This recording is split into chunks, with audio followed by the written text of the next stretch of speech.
Somewhere in a museum storage room in central Turkey, there is a piece of volcanic glass. Black, smooth, sharp enough to shave with even after 12,000 years. Nobody thinks much about it anymore. It's one of thousands of similar fragments catalogued, labelled, shelved. But when researchers first started tracking where these pieces of glass actually came from, and more importantly where they ended up, the numbers didn't make sense. This particular type of obsidian, formed in a specific volcanic eruption at a specific mountain in ancient Anatolia, has been found at archaeological sites hundreds of kilometres away, not tens, hundreds, and not just once, consistently. At dozens of sites, across landscapes with no roads, no horses, no wheels, no cities, just people. People who somehow moved this stone farther than anyone had any obvious reason to expect. That's the mystery sitting at the centre of this story, and it's one that researchers are still quietly arguing about. Here's what makes obsidian strange as an object of study. It's heavy, it's fragile, you can't eat it, it doesn't keep you warm. It has no obvious reason to be in the archaeological record 400 kilometres from the nearest volcano that could have produced it. And yet again and again, dig after dig, the stuff keeps turning up where it shouldn't be. In coastal settlements nowhere near volcanic islands, on islands that were never volcanically active, in villages whose inhabitants had perfectly usable local stone right underneath them. Someone, or more likely many someones over many generations, decided this particular glass was worth moving, worth trading, worth the effort of carrying it across mountain passes and river valleys and stretches of open sea. The question that drives this whole investigation is deceptively simple. Who connected the Stone Age world? Not in some grand civilization building sense. There were no empires here, no merchant guilds, no written contracts. But connection happened anyway. Somehow, communities that had never heard of each other, that had no shared language we can reconstruct, that had no concept of trade in any formal economic sense, still ended up sharing materials across distances that feel almost impossible for the time. How do we even begin to understand that? And how would we know it was happening if the people involved left no writing, no maps, no records of any kind? The answer, it turns out, is locked inside the obsidian itself. And that's where this story gets genuinely interesting. We're going to move through this slowly and carefully, because the evidence deserves that kind of attention. There are maps to look at. There are competing interpretations. There are moments where the data is solid and moments where researchers are guessing, and it matters to know which is which. If you're the kind of person who likes to fall asleep to something that actually goes somewhere, something calm but curious, something that treats you like you can handle a bit of ambiguity and nuance, then you're in the right place. And speaking of where you are, if you're already drifting somewhere comfortable, listening to this at midnight in Auckland or early morning in Edinburgh or on a lunch break in Sao Paulo, drop a comment and let me know. Seriously. Where are you and what time is it? I read through those comments and it never stops being a little bit wonderful to see how scattered across the planet people are, all listening to the same quiet question about Stone Age trade routes at completely different hours of the day. There's something almost appropriate about that, given what this story's about. Also, if you listen on Spotify, go ahead and follow the show there. It's ad-free, no background music, just the story exactly as it's meant to be heard, and it helps keep this going. Link is in the description. Now, back to the obsidian.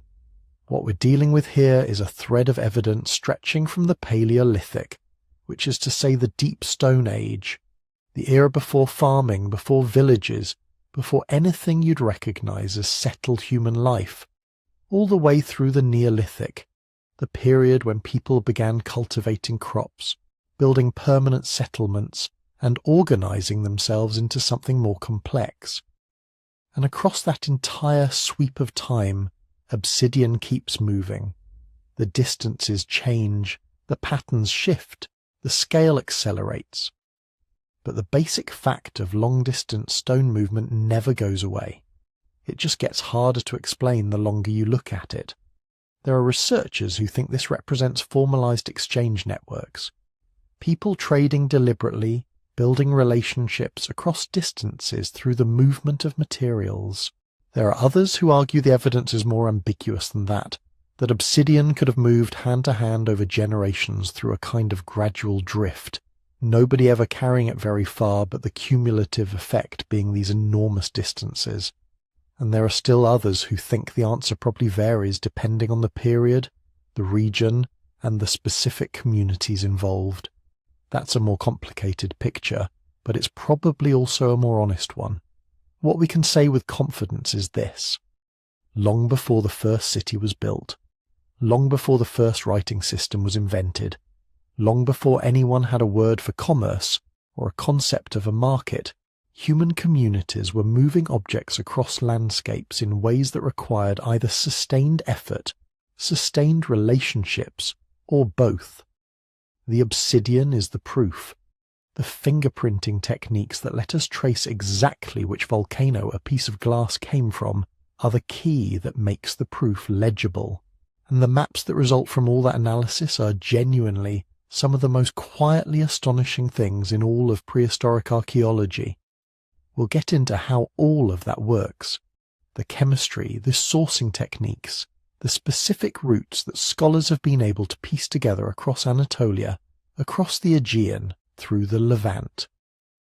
We'll look at what the evidence suggests about how ordinary people in the Stone Age understood their world and their connections to distant places they may never have visited themselves. But for now, just sit with the image. A piece of black volcanic glass, impossibly sharp, impossibly far from home, waiting in the soil for someone to find it and ask the right question. Someone moved this, and we're still working out why. Start with the most basic question, the one that needs answering before any of the trade routes or fingerprinting or ancient maps make any sense. Why obsidian? Of all the things people in the Stone Age could have moved across difficult terrain, why did this particular material keep showing up far from home? The answer begins with geology, and it's more interesting than it might sound. Obsidian is volcanic glass, not a metaphor, not a poetic description. Actual glass formed when silica-rich lava cools so rapidly that its molecules don't have time to arrange themselves into crystals. The result is an amorphous solid, structurally closer to a frozen liquid than to what we normally think of as rock. And that unusual structure is exactly what makes it remarkable as a tool material. When you strike most stones, they fracture unpredictably along grain boundaries and crystal planes. Obsidian has no grain boundaries, no crystals, so when it breaks along what's called a conchoidal fracture, a smooth curved surface that follows the force of the blow rather than the internal structure of the material. This means a skilled napper, someone who knows how to work stone, can control the break with precision that no other natural material quite allows. The edges that result from that fracture can be genuinely extraordinary. Under electron microscopy, a well-knapped obsidian blade has an edge measured in nanometers. Thinner than a human red blood cell, sharper than surgical steel. Not marginally sharper, dramatically sharper, in a way that matters when you're trying to butcher an animal efficiently or cut plant material, or do any of the hundreds of fine tasks that daily life in the Stone Age actually required. Experimental archaeology has confirmed this repeatedly. Obsidian blades cut more cleanly, require less force, and stay sharp through longer use than comparable tools made from flint or chert. Modern surgeons have occasionally experimented with obsidian scalpels for procedures where a minimally jagged edge matters for healing. The Stone Age wasn't using an inferior substitute for something better. In many respects, obsidian was the best cutting material on Earth until the development of high-quality metallurgy thousands of years later. The practical toolkit that obsidian made possible was genuinely varied. Blades for cutting, points for hunting, scrapers for processing hides, fine engravers for working bone and wood, Each of these required slightly different knapping technique, slightly different edge geometry, and obsidian accommodated all of them. A good piece of raw obsidian, properly worked, could yield a remarkable number of usable tools. Some Neolithic workshops show evidence of highly systematic blade production, the same core reduction technique producing dozens of long parallel-sided blades from a single nodule with almost no wasted material. This wasn't improvised or accidental. It was skilled manufacturing, repeatable and refined. Now, here's the thing.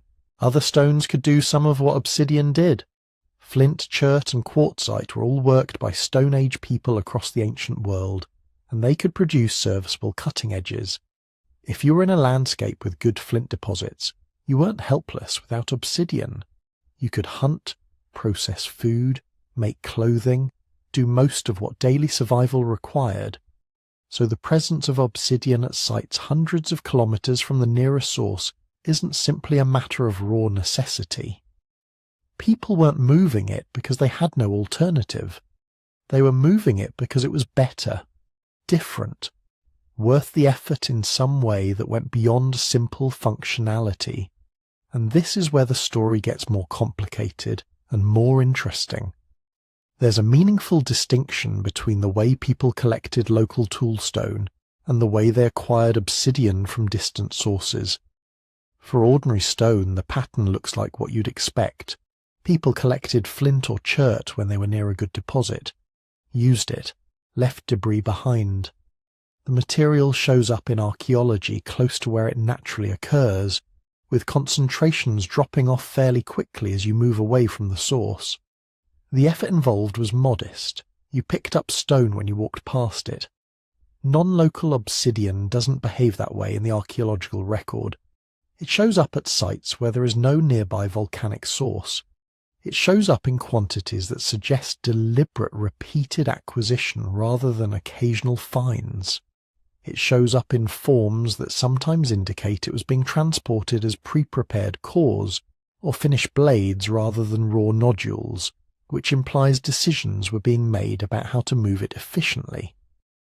Someone was thinking about the logistics of getting this specific material from a specific place to a specific destination. That's a fundamentally different kind of behavior than picking up a convenient rock while walking through a valley. So why would anyone go to that kind of trouble? The practical value is part of it. Almost certainly, if you're a hunter, and obsidian points are meaningfully more effective than your local alternatives. That difference compounds over a hunting season. Better cuts on butchered animals mean more usable meat from each kill. Finer scrapers mean better processed hides and warmer clothing. The performance advantage is real, and it accumulates. If you have access to obsidian, you're slightly better equipped for survival in ways that matter day to day. That's not a trivial motivation. But there's something else obsidian offers that purely functional materials don't, and it would be a mistake to ignore it. Obsidian is beautiful, not in a soft or gentle way. Beautiful the way a night sky is beautiful, black or deep brown, sometimes banded with subtle translucency, catching light differently depending on the angle, polished surfaces with a depth that no ordinary stone has. When you hold a well-made obsidian blade, you know immediately that you're holding something unusual, something that didn't come from around here, something that required knowledge, skill, and access to places most people had never been. Across many human cultures and many different periods, materials that are scarce, visually striking, and associated with distant or difficult-to-reach origins have served as markers of connection and social distinction. Not necessarily in a crude status display sense, though that happens too. More subtly, exotic materials signal relationships. They say, I have connections to people or places you don't have access to. They say, I received this from someone, and that exchange created an obligation, a bond, a story that gets told. The object carries social information as well as physical utility, and in small communities where relationships are everything, that kind of information matters enormously. Some researchers are cautious about applying these ideas too freely to prehistoric contexts, and that caution is reasonable. We can't ask anyone who used this material what it meant to them. We can observe that obsidian was sometimes found in contexts that suggest special treatment, buried with individuals, concentrated in particular locations, worked with unusual care. But interpreting what that special treatment meant involves inference, and inference has limits. The honest position is that obsidian probably carried practical value and social value simultaneously, and that the balance between those two dimensions likely varied by community, by period, by the specific uses the material was being put to. Assuming it was purely functional is probably wrong. Assuming it was purely symbolic is probably also wrong. The most useful framework holds both open at once. What we can say with more confidence is that the decision to acquire non-local obsidian, to go to whatever trouble that acquisition required, was a considered one. This wasn't material that fell into people's hands by accident. The effort involved, and as we'll see, that effort could be substantial, implies that whoever was moving obsidian across landscapes had reasons they found compelling enough to justify the cost. Whether those reasons were primarily practical, primarily social, or some blend that we'd struggle to disentangle, even if we could ask directly, the movement was purposeful. It was chosen. And this matters for what comes later in the story, because once you accept that people in the Stone Age were making deliberate, effortful decisions to acquire specific materials from specific distant sources, you have to start asking how. How did they know where the obsidian came from?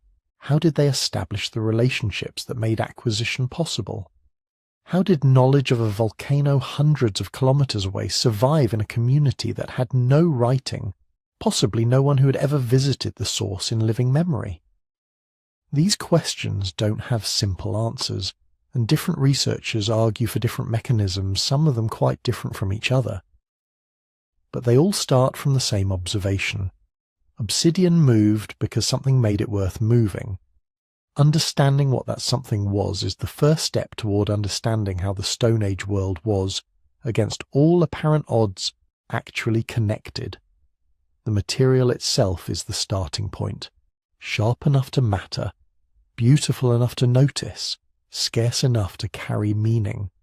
That combination, practical and symbolic, useful and exotic, is what launched one of the most remarkable and least celebrated episodes of long-distance exchange in all of human prehistory.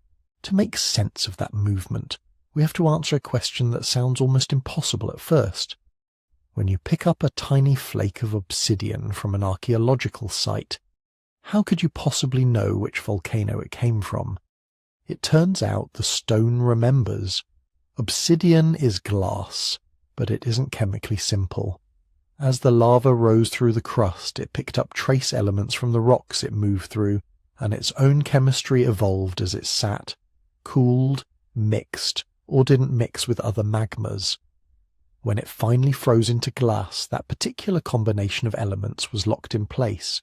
Not just the big ones like silicon or aluminum, but tiny quantities of things like rubidium, strontium, zirconium, niobium, rare earth elements with names most of us never learned in school. In geology, those traces behave a bit like a signature. They don't give you a neat street address, this exact hillside 10 meters above the stream, but they can often tell you which volcanic system, or even which particular flow within that system, produced the glass you're holding. This is what archaeologists mean when they talk about geochemical sourcing. They're not doing magic. They're reading the frozen chemical memory of the lava. To read that memory, they need tools that can see what our eyes can't. In the middle of the 20th century, that meant packing up obsidian samples and sending them to nuclear reactors. One of the earliest and most influential methods was something called instrumental neutron activation analysis, or INNAA. The basic idea sounds like science fiction.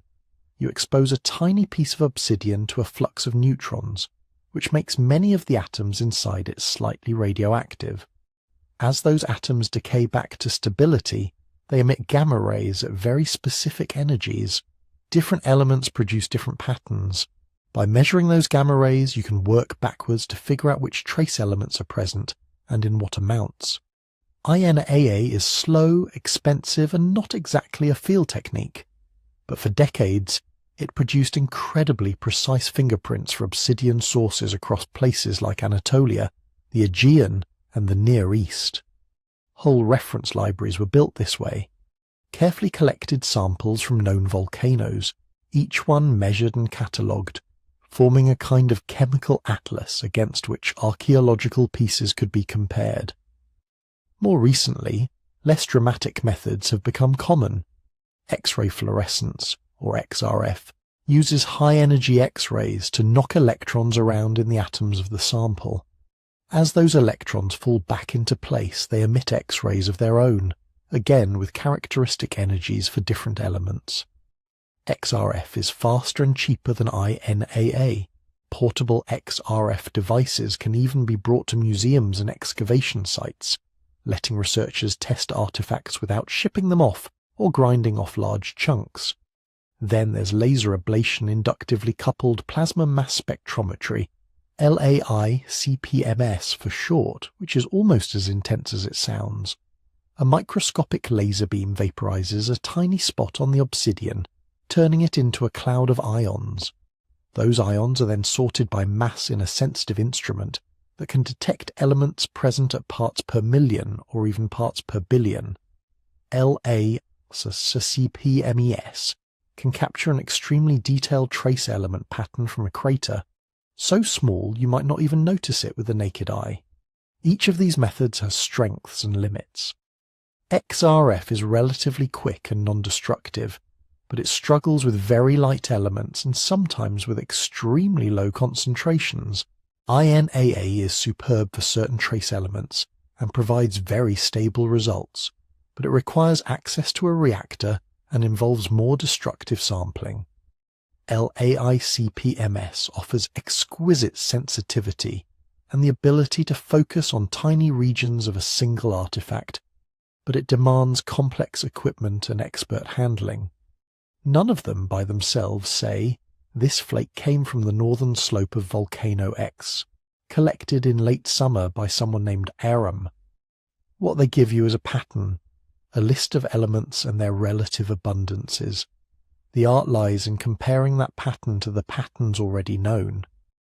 This is where reference collections matter.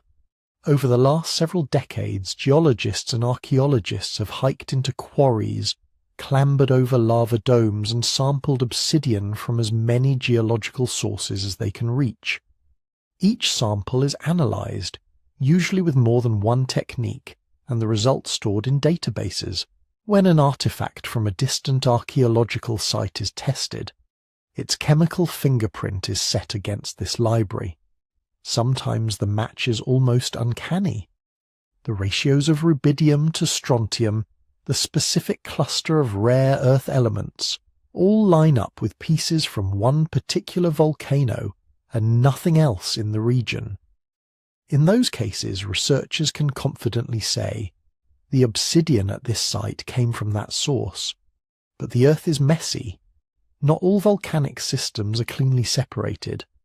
Some sources are geochemically very similar, especially if they formed from related magmas or lie in the same tectonic setting.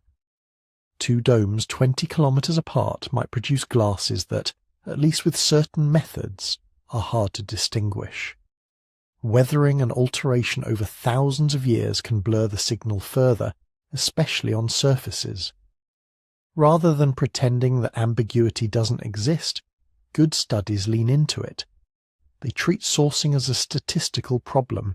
Instead of asking, which single source does this artifact come from, they ask, which source is it most likely to come from, given the data we have, and how strong is that likelihood?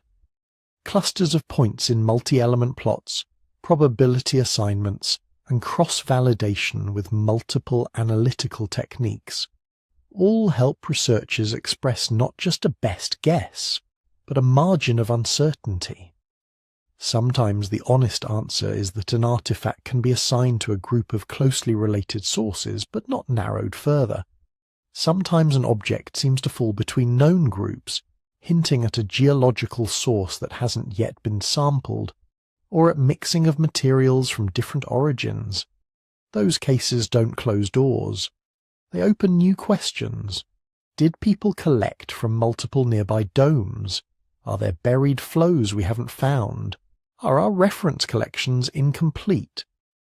It's also important to draw a line between two different kinds of knowledge that sourcing provides. Identifying the geological source tells you where the obsidian began its life as lava. It does not, by itself, tell you how it got from that volcano to the place where it was finally discarded or buried. Knowing that a blade on an Aegean island was made from central Anatolian obsidian tells us that, at some point, the material crossed land and sea. But was it carried by one person on a single journey? Was it passed from group to group over generations in what archaeologists call down-the-line exchange? Was it moved as raw nodules, as prepared cores, or as finished tools? The chemical signature is silent on those details. To reconstruct the route, the tempo, the social mechanisms of movement, we have to combine sourcing with everything else. Site locations, settlement patterns, tool types, wear traces, radiocarbon dates, even paleo-environmental reconstructions of which paths were physically passable at different times. What geochemical fingerprinting did change decisively was the way archaeologists thought about local materials in the first place. Before these methods became widespread, it was easy, almost automatic, to assume that most stone at a site had been collected nearby, unless there was some glaring geological mismatch. If a village sat on limestone and there was a basalt axe, everyone agreed the basalt was non-local. But if there was dark volcanic glass in a region that had some volcanic rocks, it could be tempting to shrug and call it local, simply because there was no obvious way to test the claim. Sourcing turned those assumptions into hypotheses that could be checked.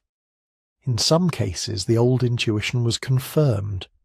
People did rely mostly on nearby deposits. In others, the picture fractured.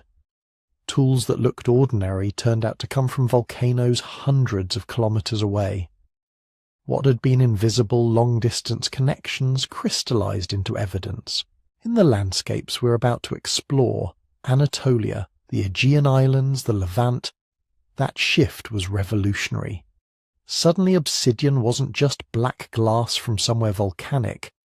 It was material with an address, however approximate. And once you can point to a map and say, this stone began its journey here and ended it here, you can start asking a deeper question. What did the space in between really look like to the people who crossed it? To answer that, we need to zoom in on one particular piece of the world, a stretch of land that for obsidian works a bit like the beating heart of the old world. Anatolia. If you've ever looked at a modern political map, you know it by another name, most of what is now Turkey. But for the people we're talking about, long before cities or empires, it was a high, folded plateau framed by mountains and seas, broken by lakes and river valleys, and pierced by volcanoes. Those volcanoes are what matter for our story. Geologically, Anatolia is a mess in the best possible way. It's squeezed between the African plate to the south and the Eurasian plate to the north, with smaller plates jostling in between.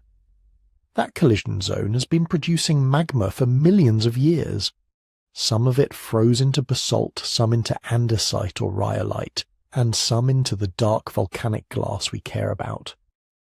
When archaeologists talk about obsidian in this region, they usually think first of two broad source zones. One is central Anatolia. Names like Gölüdağ, Nenezidağ, Achigöl, and the obsidian fields around Cappadocia show up again and again in the sourcing literature. This is the landscape of soft tuffs and eroded rock towers, of old calderas and lava domes. Here obsidian occurs in thick flows and scattered blocks, exposed on hillsides or embedded in older deposits. For prehistoric nappers, it would have been both obvious and abundant. The other major zone lies further east, in eastern Anatolia, stretching toward the highlands that grade into Armenia and northern Mesopotamia. Here you find sources like Bingal, Nemrut Dağ, near Lake Van, and other complexes that have produced large volumes of glass. These eastern sources are chemically distinct from most of the central Anatolian ones, but not always from each other. Many come from magmas generated in similar tectonic settings, enriched in similar trace elements. If obsidian were rare, if there were only one or two sources in the whole region, the story would actually be simpler. But Anatolia is dotted with volcanic centres.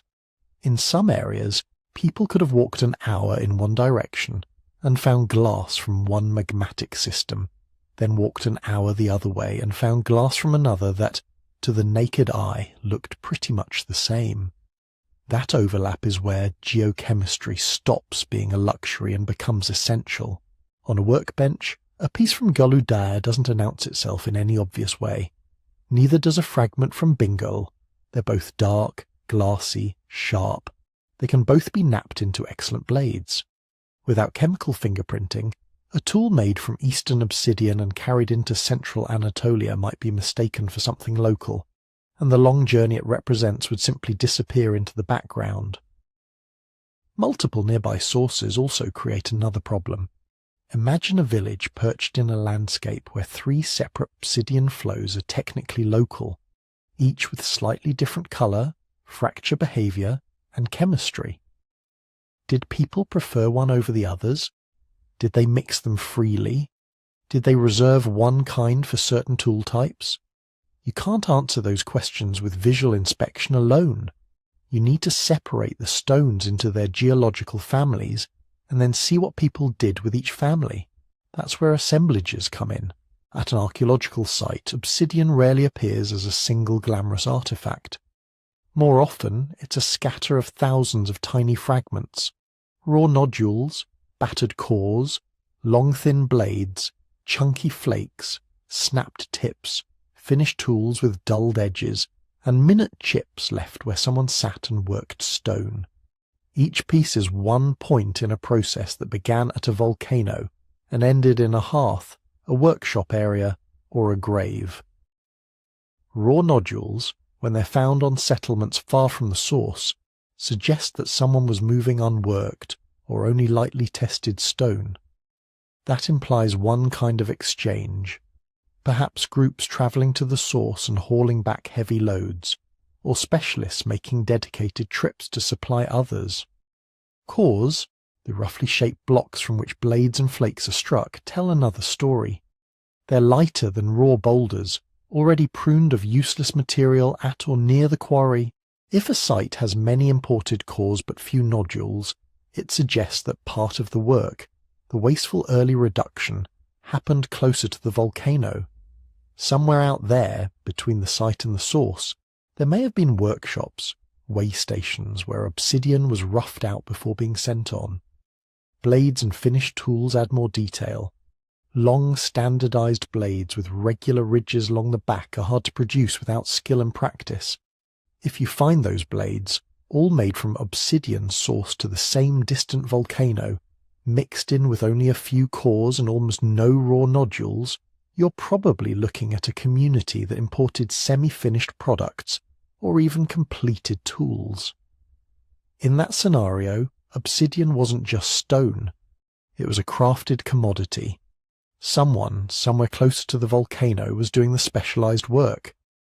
In Anatolia, sourcing lets archaeologists line these pieces up. They can separate local obsidian from imported obsidian. They can see whether raw chunks, cores, blades, and finished tools all come from the same geological source, or from different ones. They can track, over time, whether a site's inhabitants shifted their preferences from one volcano to another, perhaps in response to changing alliances, blockages along a route, or the rise of new communities sitting astride key passes. And this matters because of where Anatolia sits on the map. To the south lay the Levant, the eastern Mediterranean coast, with its own traditions of settlement and later agriculture. Further southeast and east stretched northern Mesopotamia and the great river valleys of the Tigris and Euphrates, corridors that would eventually host some of the earliest urban societies. To the west lay the Aegean basin and its islands, stepping stones toward mainland Greece, and beyond that, Europe. Anatolia is the land in between, not an isolated peninsula, but a hinge. Any obsidian from central or eastern Anatolia that appears in the Levant in northern Mesopotamia or on Aegean islands has crossed this hinge.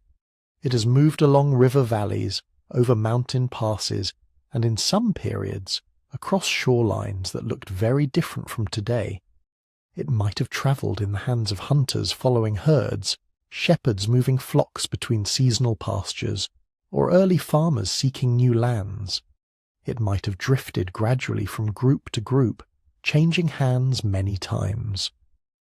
Or it might have moved in fewer larger jumps with particular communities acting as middlemen. When researchers plot sourcing results on a map, they start to see patterns that hint at these choices, clusters of sites that preferentially use one central Anatolian source, look like the trace of a particular corridor. Places that suddenly begin to receive Eastern Anatolian obsidian at a certain time suggest a newly opened route, or a shift in connections. But it's worth remembering what that map really is. At first glance it looks like geology, dots marking volcanoes, lines or arrows indicating the spread of material from each source.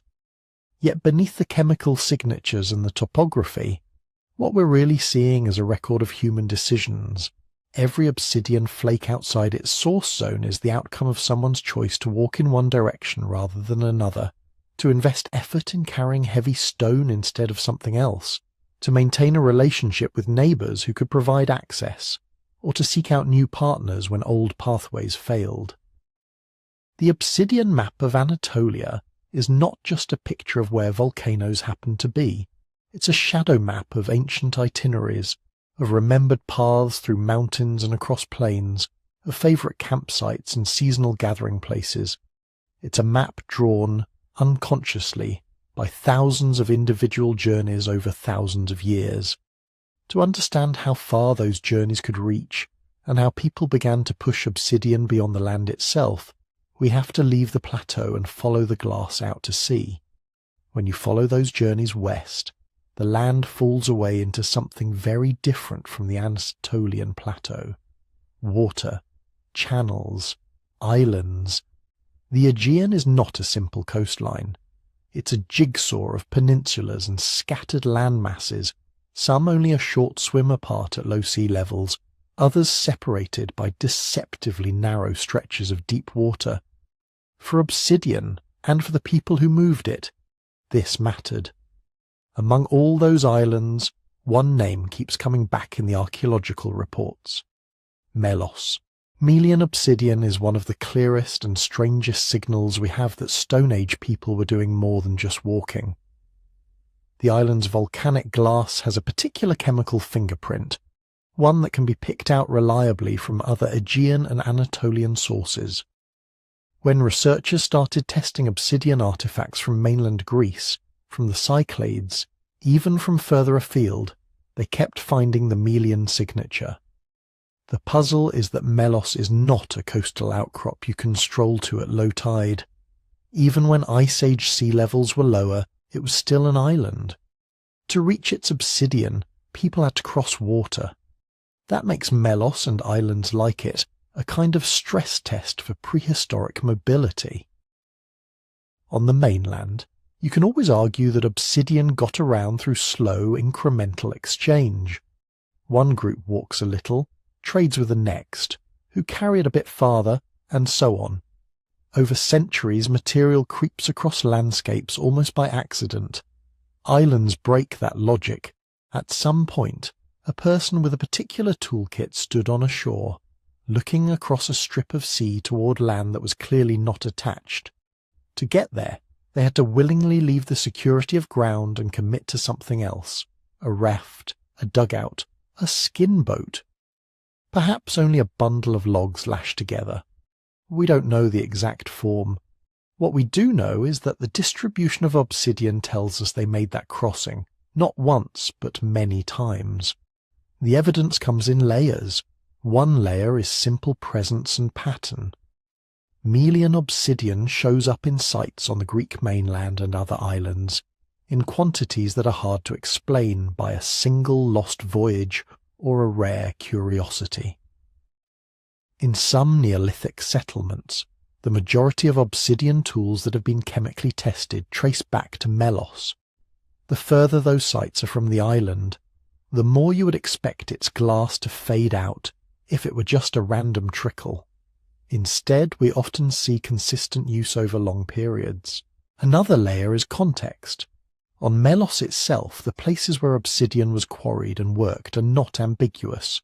Archaeologists have found extensive scatterings of flakes and cores around the island's source zones, including the famous outcrops at St. Nichia. These aren't just a few chips left by a passing hunter. They are dense accumulations that imply repeated visits, possibly organised trips with the specific aim of acquiring good stone. On other islands and on the mainland, obsidian appears in domestic layers, in house floors, in trash pits, in burials. Sometimes it's mixed in with local cherts and other stones. Sometimes it dominates particular tool categories. The fact that it turns up in ordinary refuse as well as in special deposits suggests that this wasn't always an exotic prestige item. In many communities, obsidian was woven into daily life. A third layer comes from the tools themselves. Melian obsidian was not only moved as shapeless chunks. At some sites close to the island, we find a full reduction sequence. Rough nodules, early-stage cores, production waste, long blades, trim tools. That looks like local knapping of raw material carried directly from the source. Further away, the picture changes. Assemblages might contain mostly blades and finished implements, with very little heavy waste. That pattern points toward obsidian travelling in more processed forms. Somebody nearer to Melos, or on Melos itself, was doing the work of turning raw glass into portable packages of sharp edges before sending it on. Each of these possibilities carries a slightly different social implication. If most of the material was shipped as raw blocks or minimally tested nodules, then the cost of transport was high in weight and volume. That suggests either fairly direct trips from quarry to consumer, or a small number of middle communities willing to invest in hauling heavy stone as a service. If, instead, much of the Melian obsidian moved as pre-shaped cores or neat bundles of blades, the emphasis shifts. Now, what is being moved is not just geology, but expertise. Somewhere near the source, knappers were standardizing products, perhaps to meet expectations from downstream partners.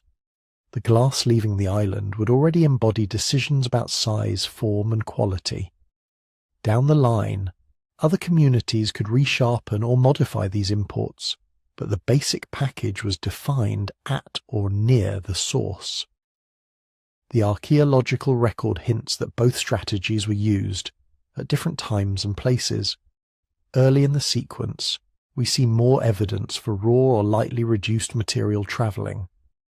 As seafaring and exchange networks matured, the balance seems to tilt toward more finished products moving across the water. Whatever the exact mix, the key point remains. Obsidian was crossing stretches of open sea in a patterned, sustained way. What kind of boats made this possible? Here the evidence becomes indirect and caution is essential. Wood and fibre rarely survive for tens of thousands of years in the Aegean environment. We do not have a Paleolithic canoe neatly preserved on a beach, but we can bracket the possibilities. People capable of knapping standardized blades, organizing quarry expeditions, and maintaining social ties over dozens or hundreds of kilometers were unlikely to be helpless in water. Experimental archaeology has shown that simple log rafts, reed bundles, or dugout canoes can handle Aegean crossings under the right weather conditions, especially if used seasonally and with intimate local knowledge of currents and winds. The obsidian doesn't tell us whether they favoured one design over another. It does, however, tell us something about scale. The volumes of Melian glass found in some Neolithic villages suggest that crossings were not one-off heroic feats. They were probably routine enough that people were confident loading not just themselves, but extra stone, perhaps along with food, water, and other goods. It's also likely that obsidian wasn't travelling alone. Once you imagine regular sea paths between Melos, neighbouring islands, and the mainland, it becomes hard to limit the traffic to volcanic glass. People moving back and forth would have been carrying stories, marriage partners, shell ornaments, pigments, perhaps domesticated plants and animals once farming began.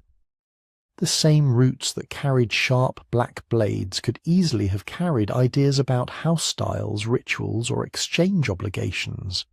In this way, Aegean obsidian circulation becomes more than a mineral distribution map. It is an early glimpse of a maritime network. Islands like Melos, Yali, and others with accessible stone resources would have functioned as nodes. Coastal communities on the Greek mainland and western Anatolia would have been the links, anchoring sea routes to river valleys and inland plains. A block of Melian glass napped on a site in central Greece may have travelled by a chain of short hops. Melos to another Cycladic island, island to mainland port, port to interior village, village to upland pasture. When geochemical sourcing shows Melian obsidian turning up deep inland, far from any shore, it suggests that these coastal nodes were not endpoints. They were interfaces, where sea paths met land paths. Obsidian crossed from boat to basket, from sailor to shepherd, and then continued on foot. Looking at the Aegean this way, the water is no longer a barrier at the edge of an Anatolian world. It's another kind of road. Those sea roads, tested first by small crews edging from bay to bay, would later become the highways of Bronze Age traders and classical sailors, but their foundations, as far as obsidian can tell us, were laid much earlier, by people for whom volcanic glass was a compelling reason to push off from shore and trust themselves and their networks to the sea. If the Aegean shows us how people learn to treat water as a kind of a road, the Levant shows us what happens when land itself funnels movement. Stretch a mental map from southern Turkey down through Syria, Lebanon, Israel, Palestine, and Jordan. Between the Mediterranean on one side and the harsher deserts on the other, there's a relatively narrow strip of land where rainfall is a bit more generous, rivers and springs are more frequent, and habitats string together into a chain instead of breaking into isolated pockets. Archaeologists often describe this as a corridor, not a straight, well-paved highway, but a set of overlapping routes that all tend to run north-south, threading through coastal plains, upland ridges, and inland valleys. For tens of thousands of years, anyone moving between Anatolia and northeastern Africa, or between the highlands of inland Asia and the Mediterranean coast, found themselves channeled through some part of this belt. Obsidian makes this visible in a way few other materials can. There are no obsidian-producing volcanoes in the Levant itself. The closest major sources sit to the north and northeast, in central and eastern Anatolia, and further out toward the Caucasus. Yet at sites scattered along this corridor, from the Upper Paleolithic into the Neolithic, archaeologists find obsidian blades, flakes, and cores. When those pieces are tested, many of them trace back to those distant northern sources. In the technical language, these artifacts are non-local. That simply means the rock they're made of does not exist in the geology around the site where they were found. But in human terms, non-local is not just a label. It's a measure of how many days of walking lie between source and destination.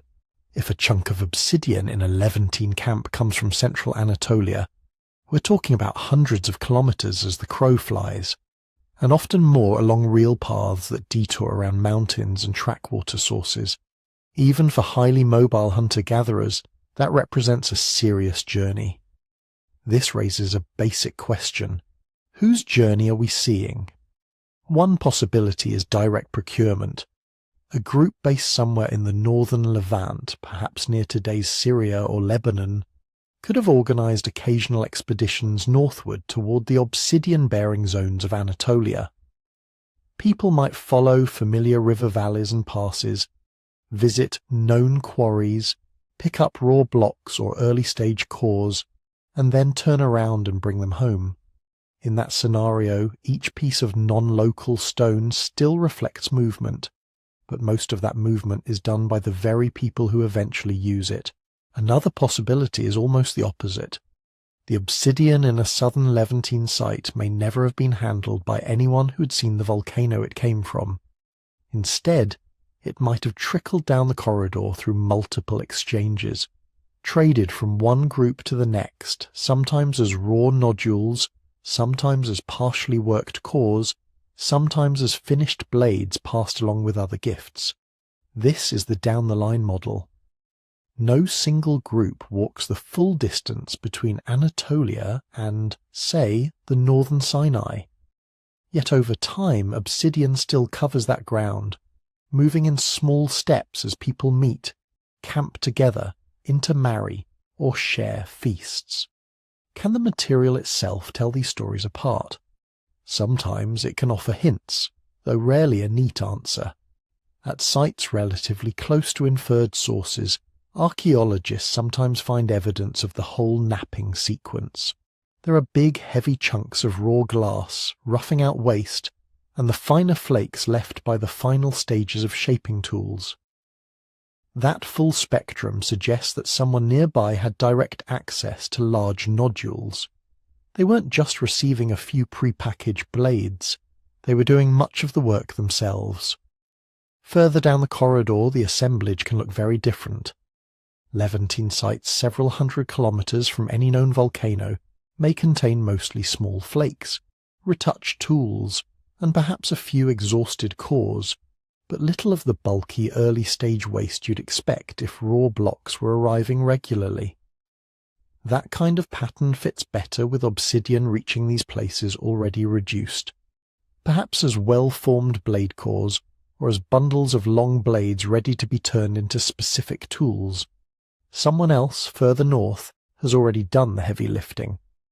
On top of these technological clues, there's the simple matter of quantity. In some Levantine camps and villages, obsidian is a rare ingredient, a few slivers among thousands of local flint artifacts. In others, especially later Neolithic settlements, non-local glass can form a substantial minority of the chipped stone toolkit.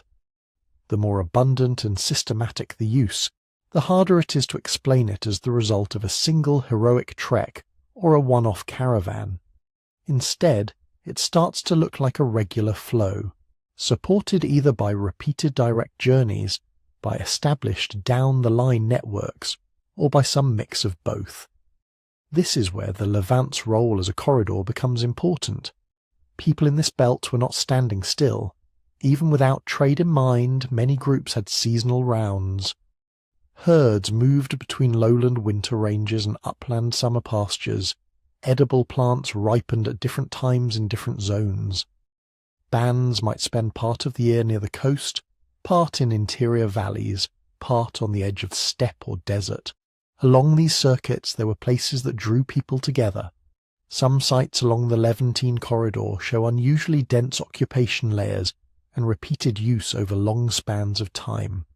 Others are rich in hearths, animal bones and artifacts, yet show signs of only short-term episodic visits. Archaeologists interpret some of these as aggregation sites, locations where multiple groups, who might spend much of the year apart, came together seasonally. In such gatherings, obsidian could change hands without anyone imagining themselves as traders. You can picture the scene in very simple terms. 2 or 3 bands arrive at a familiar spring or rock shelter within a few days of each other. They share hunting grounds, arrange marriages, settle disputes, exchange news about distant relatives and strange weather. Around the edges of those conversations, material things move too. Someone who has just come down from the north might arrive with a few fresh obsidian cores, picked up along their own seasonal path or acquired from another group they met months earlier. Someone from further south might have access to shells from the Red Sea, pigments from particular outcrops, or fine quality flint. Bits and pieces change hands as gifts, as part of marriage arrangements, as tokens of obligation, or simply as practical swaps. No one has to carry obsidian across the full length of the corridor in a single lifetime, but over generations and many such meetings, the material slowly extends its range. From an archaeological perspective, teasing apart these scenarios is difficult. We can see that obsidian is present, and we can determine where it came from geochemically. We can examine how it was worked locally, and whether that changes with distance from the source. We can map where it's more common, and where it's rare. What we cannot see directly are the specific social occasions that moved it, the handshake that sealed a marriage alliance, the quiet loan repaid years later, the visit of a small party of strangers following a rumour of good stone. Still, the pattern of finds along the Levantine corridor suggests that by the time farming villages appeared, there were already established habits of movement and connection along these north-south routes. Even in earlier, purely foraging contexts, the presence of non-local obsidian in modest but persistent quantities points toward networks that reached beyond a single valley or tribe. The evidence doesn't force us into a simple choice between highly mobile groups fetching their own stone and sedentary groups trading through long chains. Both mobility and exchange were almost certainly involved, in shifting proportions as climates, populations and technologies changed. What obsidian does is anchor those ideas in something measurable. A flint tool made from local chalky nodules tells us that people knew their immediate landscape. An obsidian blade whose chemistry points to a volcano weeks of walking away tells us they were also linked, directly or indirectly, into a much larger geography. In the Levant, that larger geography ran along the grain of the land, funneled by coasts and deserts into a set of corridors. Through those corridors moved people, animals, stories, and sharp black glass, joining Anatolian highlands, Levantine valleys, and eventually the world beyond. To understand how deep these connections go, we need to step back in time, before fields, before pottery, before permanent houses. Imagine the same landscapes we've just been talking about, but stripped of villages and fields. No rectangular mud brick houses, no storage bins, no domesticated wheat waving in the wind. Instead, there are shifting camps, circles of footprints, clusters of hearths, thin layers of ash and bone left by people who might stay a few weeks or a season and then move on. Climates were not stable back then. Over the last 100,000 years, and longer, ice ages advanced and retreated. Forest crept into steppe turned back into desert. Rivers shifted course, lakes swelled, shrank, and disappeared. The world of Paleolithic hunter-gatherers was a moving target. In that world, mobility wasn't a lifestyle choice, it was how you stayed alive. Groups followed migrating herds, tracked the ripening of wild plants across altitude and latitude, and learned to read landscapes that were constantly being rearranged by climate swings. A territory for them was not a neat circle around a village.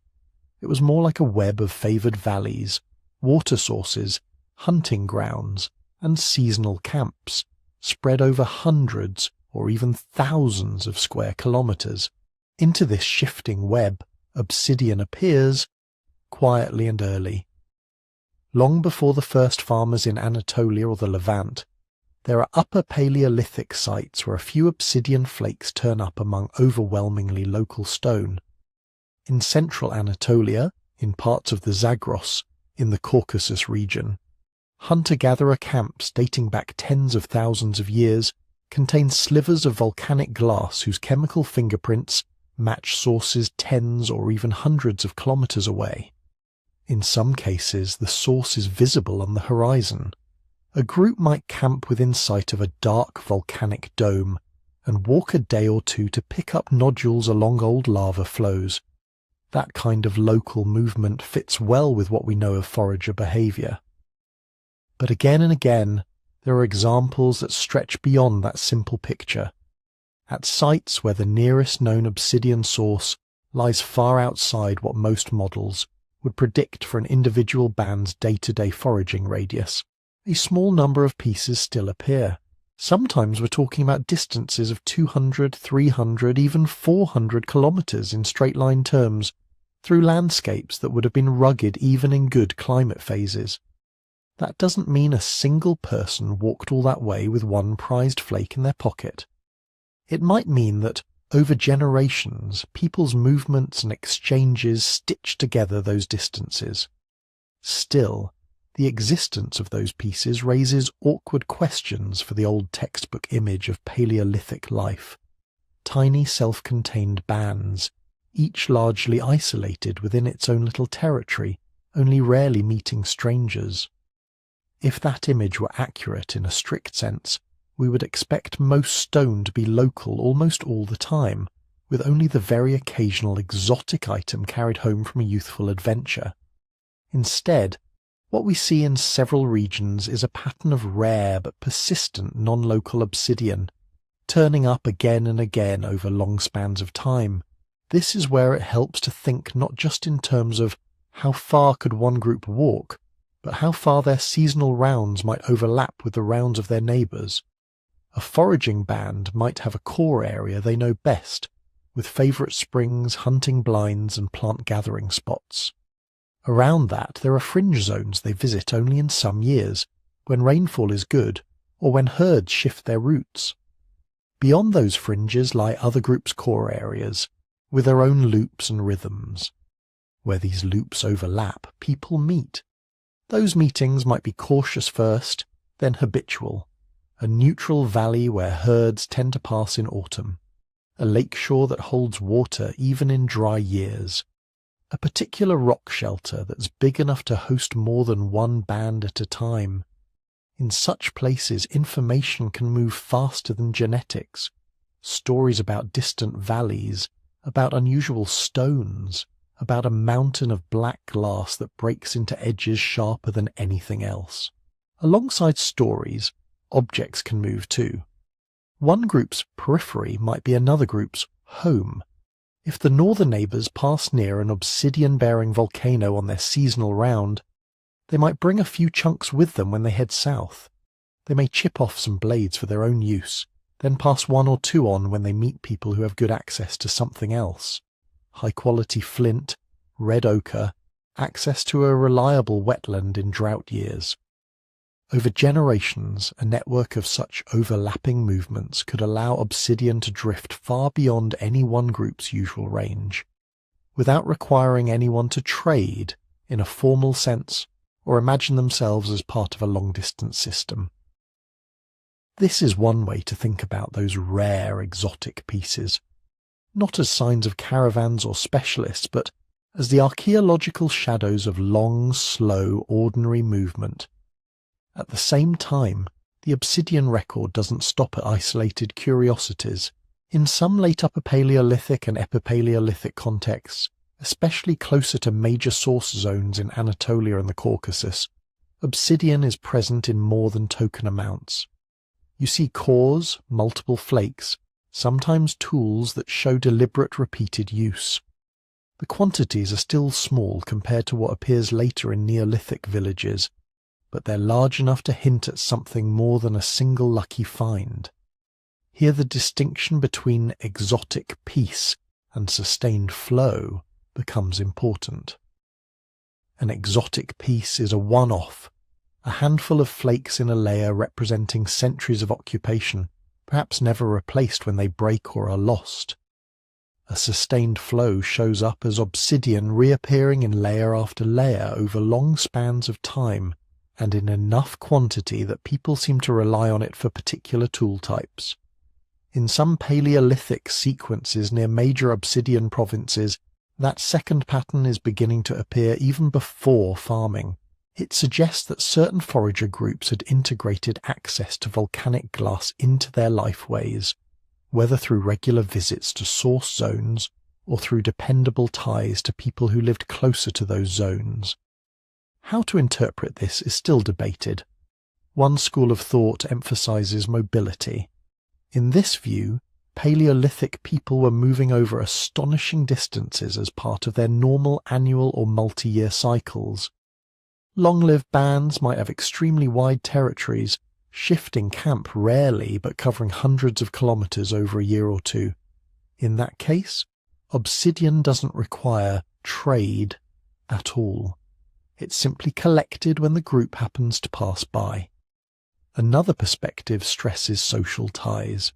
It accepts that hunter-gatherers were mobile, but suggests that the key to long-distance obsidian is not gigantic territories, but chains of relationships, kin marriages that link far-flung groups, ritual gatherings that draw people to specific places at specific times, and enduring obligations that travel with gifts. From this angle, obsidian is less a testimony to how far feet could walk, and more to how far trust and obligation could reach. It's also possible that both explanations are partly right, and that their importance shifted with climate and time. During stable phases, with predictable resources, territories might contract and social ties carry more of the burden of connection. During unstable boom and bust periods, groups might push outwards, covering greater distances and encountering new neighbours and new stones. The Paleolithic record, especially for obsidian, doesn't allow a neat verdict. We can see that non-local glass is present, sometimes from surprisingly distant sources. We can see that in some regions it's not just a freak occurrence, but reappears across multiple layers and sites. We can sometimes reconstruct the local napping sequence and notice when obsidian is being used in a planned, systematic way. What we cannot yet do is read off a precise social model from these shards. Were the people who carried them seasoned travellers who had personally walked from steppe to forest and back? Or were they embedded in networks where friends of friends passed along useful stone the way people today circulate news or stories? The safest answer is that the Paleolithic obsidian record before farming is already telling us two things at once. First, hunter-gatherer worlds were larger than a single valley. Whether through movement, marriage, or seasonal gatherings, people were routinely connected to landscapes and resources beyond their immediate horizon. Second, those connections were not casual. Even when obsidian is rare, its consistent appearance over long periods suggests organized habits of movement and relationship, not random accidents. By the time Neolithic villages appear, with their storage pits and walls and more abundant obsidian tools, they are inheriting a geography of connection that had been slowly woven through the Paleolithic. Farming accelerates and reshapes those flows, but it doesn't create them from nothing. The black glass had already been moving quietly across a hunter-gatherer world of shifting ice, changing rains and overlapping paths.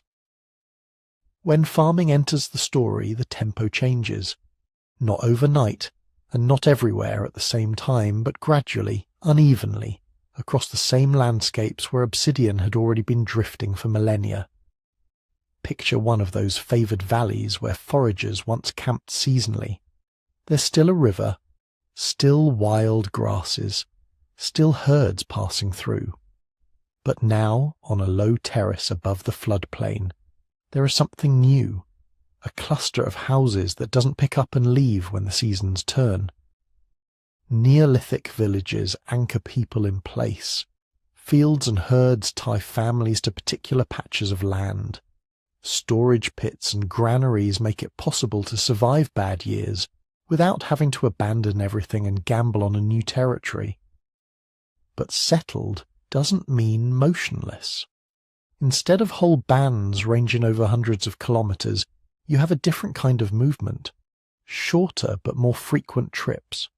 Paths beaten between village and field, village and pasture, village and nearby hills where good stone can still be found.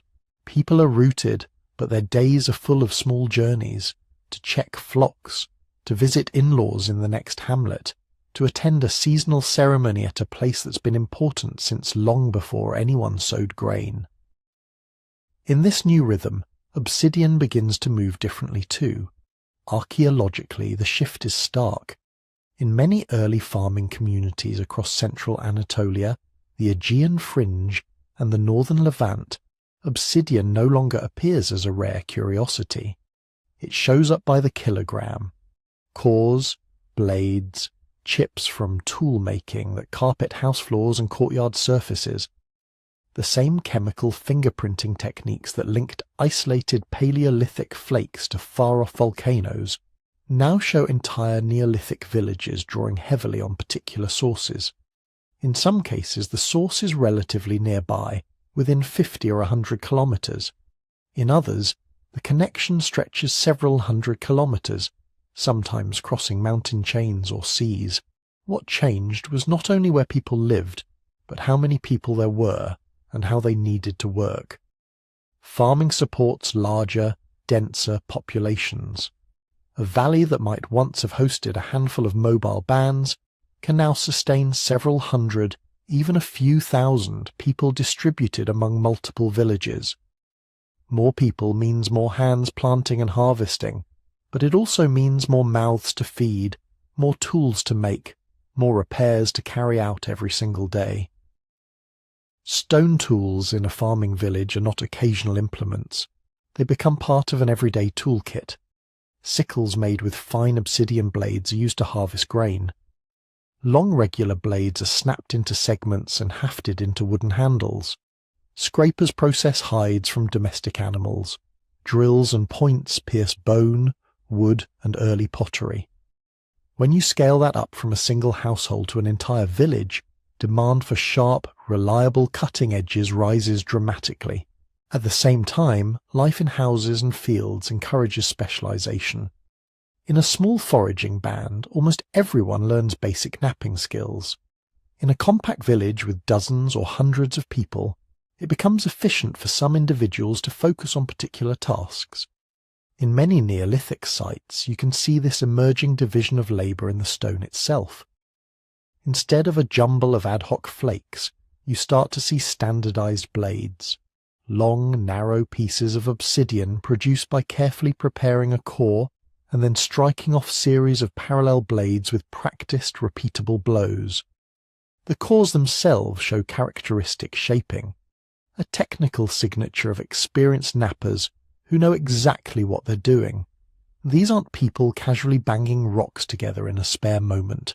They are craftspeople. Sometimes their activity clusters in specific parts of a settlement. Certain houses or courtyards accumulate thick layers of knapping debris, core fragments, rejected blades, piles of tiny chips. Other houses have finished tools, but very little production waste. One way to read this pattern is as household production. Each household takes in raw nodules or pre-shaped cores.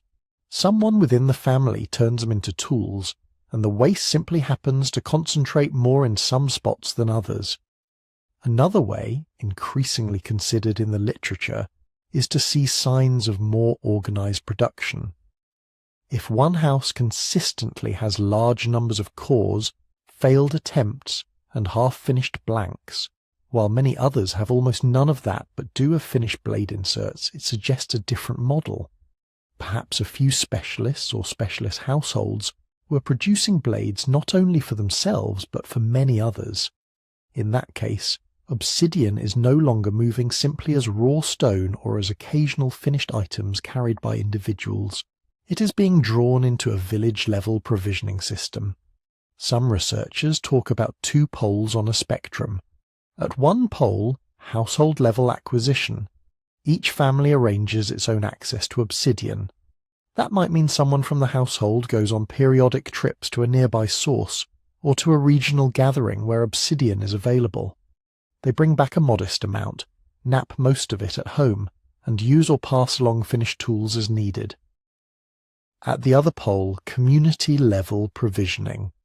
A smaller number of people, perhaps with better connections to source areas or neighbouring groups, organise the flow of raw material in bulk. They may travel farther or negotiate access through specific kin ties. Once obsidian arrives in the village, dedicated knappers convert it into standardised products that can be distributed widely.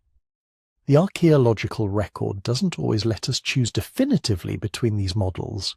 Often, what we see in Neolithic Anatolia and the Levant looks like a mixture. There are houses with their own modest knapping debris, suggesting local household skills, and there are concentrations of much more intensive production, hinting at people who are known, perhaps even sought out, for their ability to turn black glass into precise interchangeable pieces. Whatever the internal arrangements, the effect on the wider landscape is clear. Neolithic villages act as nodes that intensify and stabilize obsidian flows. A mobile forager group might visit a volcanic source only every few years. A network of farming villages, by contrast, can maintain almost continuous contact with source zones and with each other. News of a good quarry, a safer path through the mountains, or a new way of shaping blades can ripple through this network with a speed that would have been hard to achieve in Paleolithic times. Yet, we have to be careful with our language here. When we see obsidian from one region turning up in many villages hundreds of kilometres away, it is tempting to talk about trade routes and markets as if there were permanent shops and dedicated merchants operating in ways familiar from much later periods. There may have been some individuals who made a habit of moving goods between communities, but trade in the Neolithic likely covered a wide range of practices that don't map neatly onto modern economic categories. Obsidian might move as gifts given at marriages, as part of alliances between lineages. A visitor might bring a bag of blades as a gesture of goodwill or as compensation in dispute settlement. People might exchange obsidian for livestock, grain, pigments, or ritual items, not in a fixed price system, but through negotiated, context-dependent arrangements. There could be delayed reciprocity.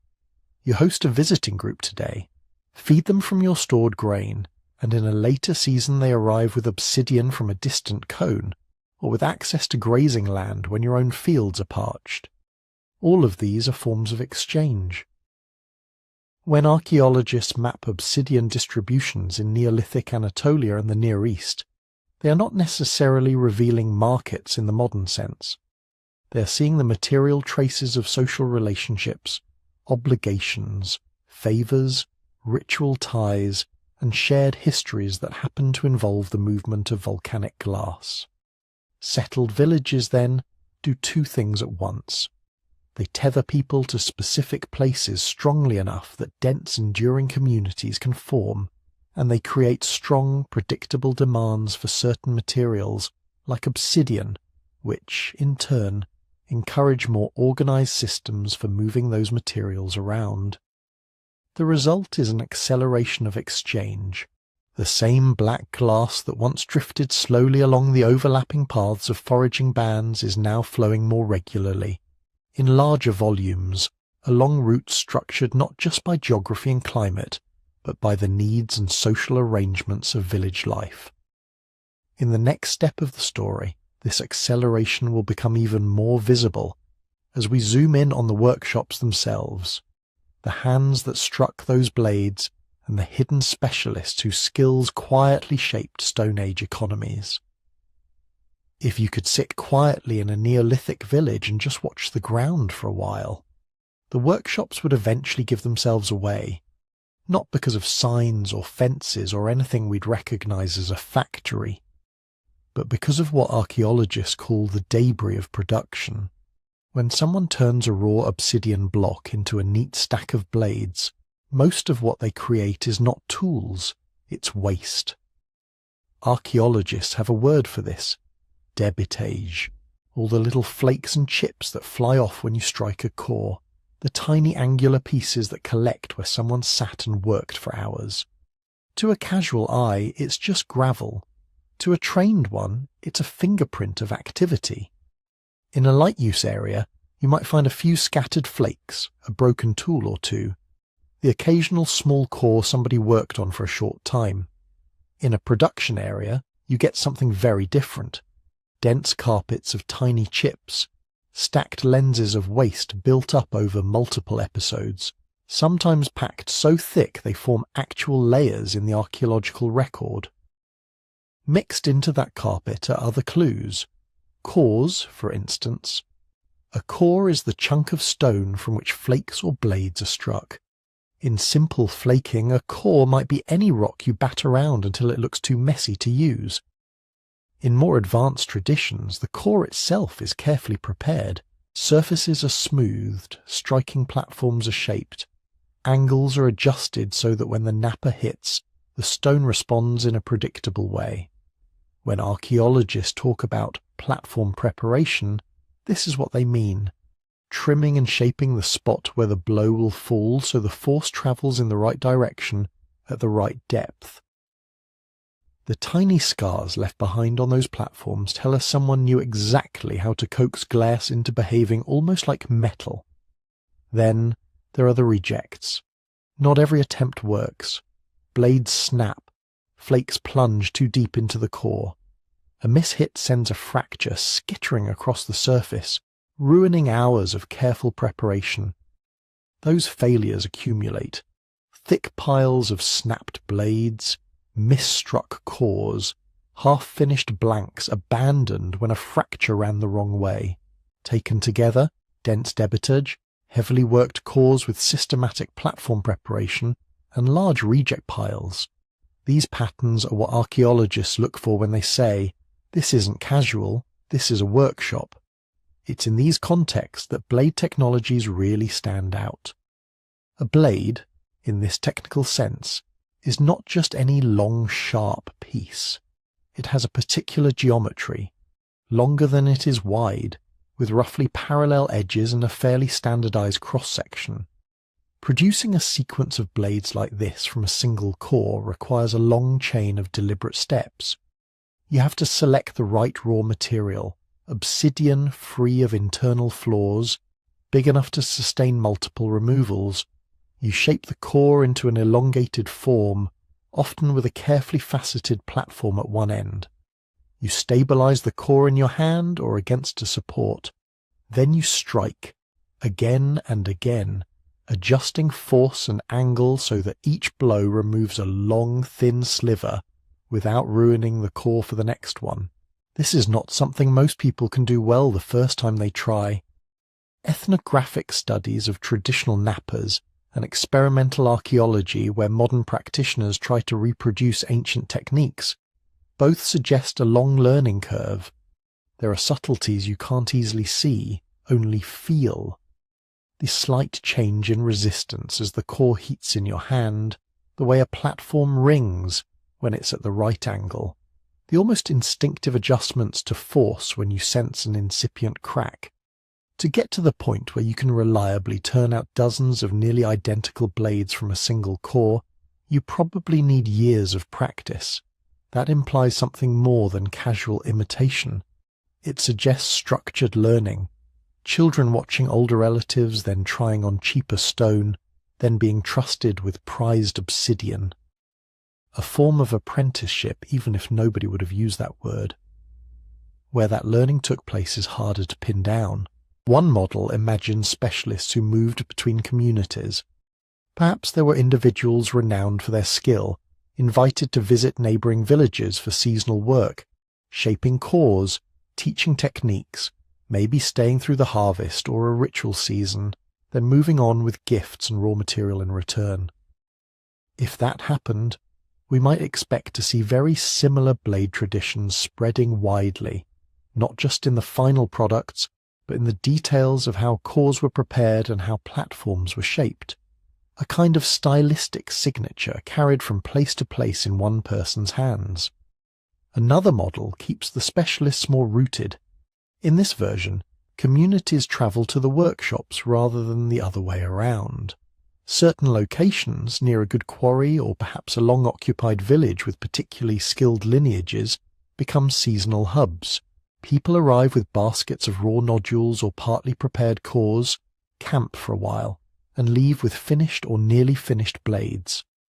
Archaeologically, such a place might show massive quantities of production debris and very little domestic architecture, or an ordinary settlement with unusually intense knapping in particular zones. There is also a quieter possibility, that most villages had their own in-house specialists, people who rarely travelled far, but whose reputations extended through kin networks. A marriage might bring a skilled knapper into a new community. A child sent to spend a season with distant relatives might return with both stories and a new way of working stone. These scenarios are not mutually exclusive. In different regions, or even within the same valley at different times, the balance between travelling specialists, visiting customers, and local craft households could have shifted. What we can see, with more confidence, is the spread of standardized forms. When archaeologists compare obsidian tools from many sites across Anatolia and the Near East, they often find striking similarities: bladelets of similar dimensions, sickle inserts with the same retouch patterns, cores worked down in comparable sequences. Those similarities don't necessarily mean that one central workshop supplied everyone. They can also arise if knowledge itself is what travels. A trader might carry a handful of blades to a distant village, not just as objects to be used, but as models to be copied. Someone studying those blades can begin to reverse engineer the method. A visiting cousin might learn a new core preparation technique and bring it home, adapting it to local habits. In that sense, standardized obsidian forms can move through networks in two ways at once, as finished artifacts and as embodied know-how. A single, remarkable blade, admired around a hearth, might inspire others to try to match it. Over time, successful experiments converge on similar solutions, especially when the mechanical properties of obsidian push knappers toward particular shapes and angles that work best. So when we stand back and look at the archaeological map, dense workshop debris in some sites, lighter household knapping in others, shared technological signatures over broad areas, we are left with several overlapping pictures rather than one simple story. There may have been full-time or near full-time specialists whose days were dominated by the rhythm of percussion on glass. There may also have been part-time experts, farmers who did most of their knapping in the off-season, but whose skill quietly underpinned village economies. And there were almost certainly many people with basic competence, capable of routine repairs and simple flakes without ever approaching the virtuosity of core blade masters. What the stone record can't yet tell us with certainty is how these roles were organized socially. Were skilled knappers high-status figures, courted by many households, or were they taken for granted, their work so woven into everyday life that it rarely rose to the level of ritual or prestige? Did some individuals roam as itinerant craft workers, carrying both blades and stories between far-flung communities? Or were most workshops anchored, drawing people and raw material toward them like quiet gravitational wells? The evidence allows several of these models to coexist. What it does show, unmistakably, is that obsidian technology in the Neolithic was not just about having sharp edges. It was about maintaining chains of skill, patterns of learning, and networks of exchange that turned volcanic glass into a shared, standardized resource. Those hidden specialists, whether they travelled widely or barely left their courtyards, helped knit together a world where stone, knowledge, and social ties moved along the same paths. In the next step, we can zoom out again and watch how those paths carried obsidian far beyond the immediate reach of any single workshop, through a process archaeologists call down-the-line exchange. Down-the-line exchange sounds technical, but the basic idea is simple enough to follow half asleep. Imagine you live in a village close to an obsidian source. The glass is not magical to you. It's useful, sometimes beautiful, but it's also familiar. You can walk to the quarry in a day. You know which outcrops are good and which ones shatter. You may not treat it like gold. A few valleys away, things look different. There, Obsidian doesn't just lie around. People might see it once a year or once in a lifetime. A single glossy blade, black with that faint green or purple sheen, might be the sharpest object anyone in the community has ever handled. Now stretch this contrast across many communities, each one a little farther from the source. That's where down-the-line exchange comes in. Instead of one heroic trader marching hundreds of kilometers with a sack of obsidian on their back, you picture a chain of short, ordinary movements. A village near the source has more obsidian than it strictly needs, so some of it leaves as gifts, or as part of marriage exchanges, or carried by visitors heading home. The next village keeps most of what it gets, but passes on a little further, and so on. At each step the amount shrinks. Pieces are used, reworked, broken, hoarded. Only a fraction keeps travelling. If you map this archaeologically, you get what researchers call a distance decay pattern. Near the quarry, obsidian is everywhere. Big cores, thick flakes, heavy blades, waste scattered across many households. A little farther out you still find plenty, but the pieces tend to be smaller, more carefully worked, more often reused. Move farther again, and obsidian becomes rare. A few tiny tools in a whole excavation, sometimes only slivers in special contexts. The probability of finding obsidian and the average size of the pieces both tend to decrease as you move away from the geological source. It's a quiet statistical gradient, not a dramatic frontier. But it's exactly what you'd expect if materials passed from hand to hand through many small local transactions instead of being hauled in bulk by specialists.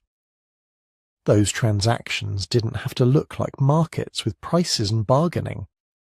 In Stone Age societies, much of what we'd now call trade was probably woven into gifting and reciprocity. You visit relatives in a neighbouring valley. You bring food, news, maybe a few finished blades or a prepared core, not because you've calculated their value, but because relationships are maintained through giving. Your hosts respond with hospitality, shelter, perhaps access to a spring or pasture. They may give you something in return, a rare pigment from a nearby cliff, a shell from a distant shore, a woven item that takes days to make. Nobody writes anything down. Nobody calls it a contract, but everyone remembers. Over time, expectations form. Families known for their access to obsidian might be expected to show up with stone periodically. Families with good grazing or salt or fine pottery show their own generosity in turn. This is where obsidian can travel surprisingly far without anyone setting out to be a long-distance trader. Each participant in the chain is acting within a short, familiar radius, dealing mostly with people they already know or at least know of. Alliances work the same way. A marriage across communities is not only about two individuals, it creates a durable link between entire groups. When a daughter marries out or a son marries in, gifts move with them. Dowries, bride wealth, ceremonial exchanges. These can easily include the high-status, sharp, eye-catching material everyone has noticed. Obsidian. Once that connection exists, it can carry more than people. It can carry a steady trickle of stone, information, and obligations.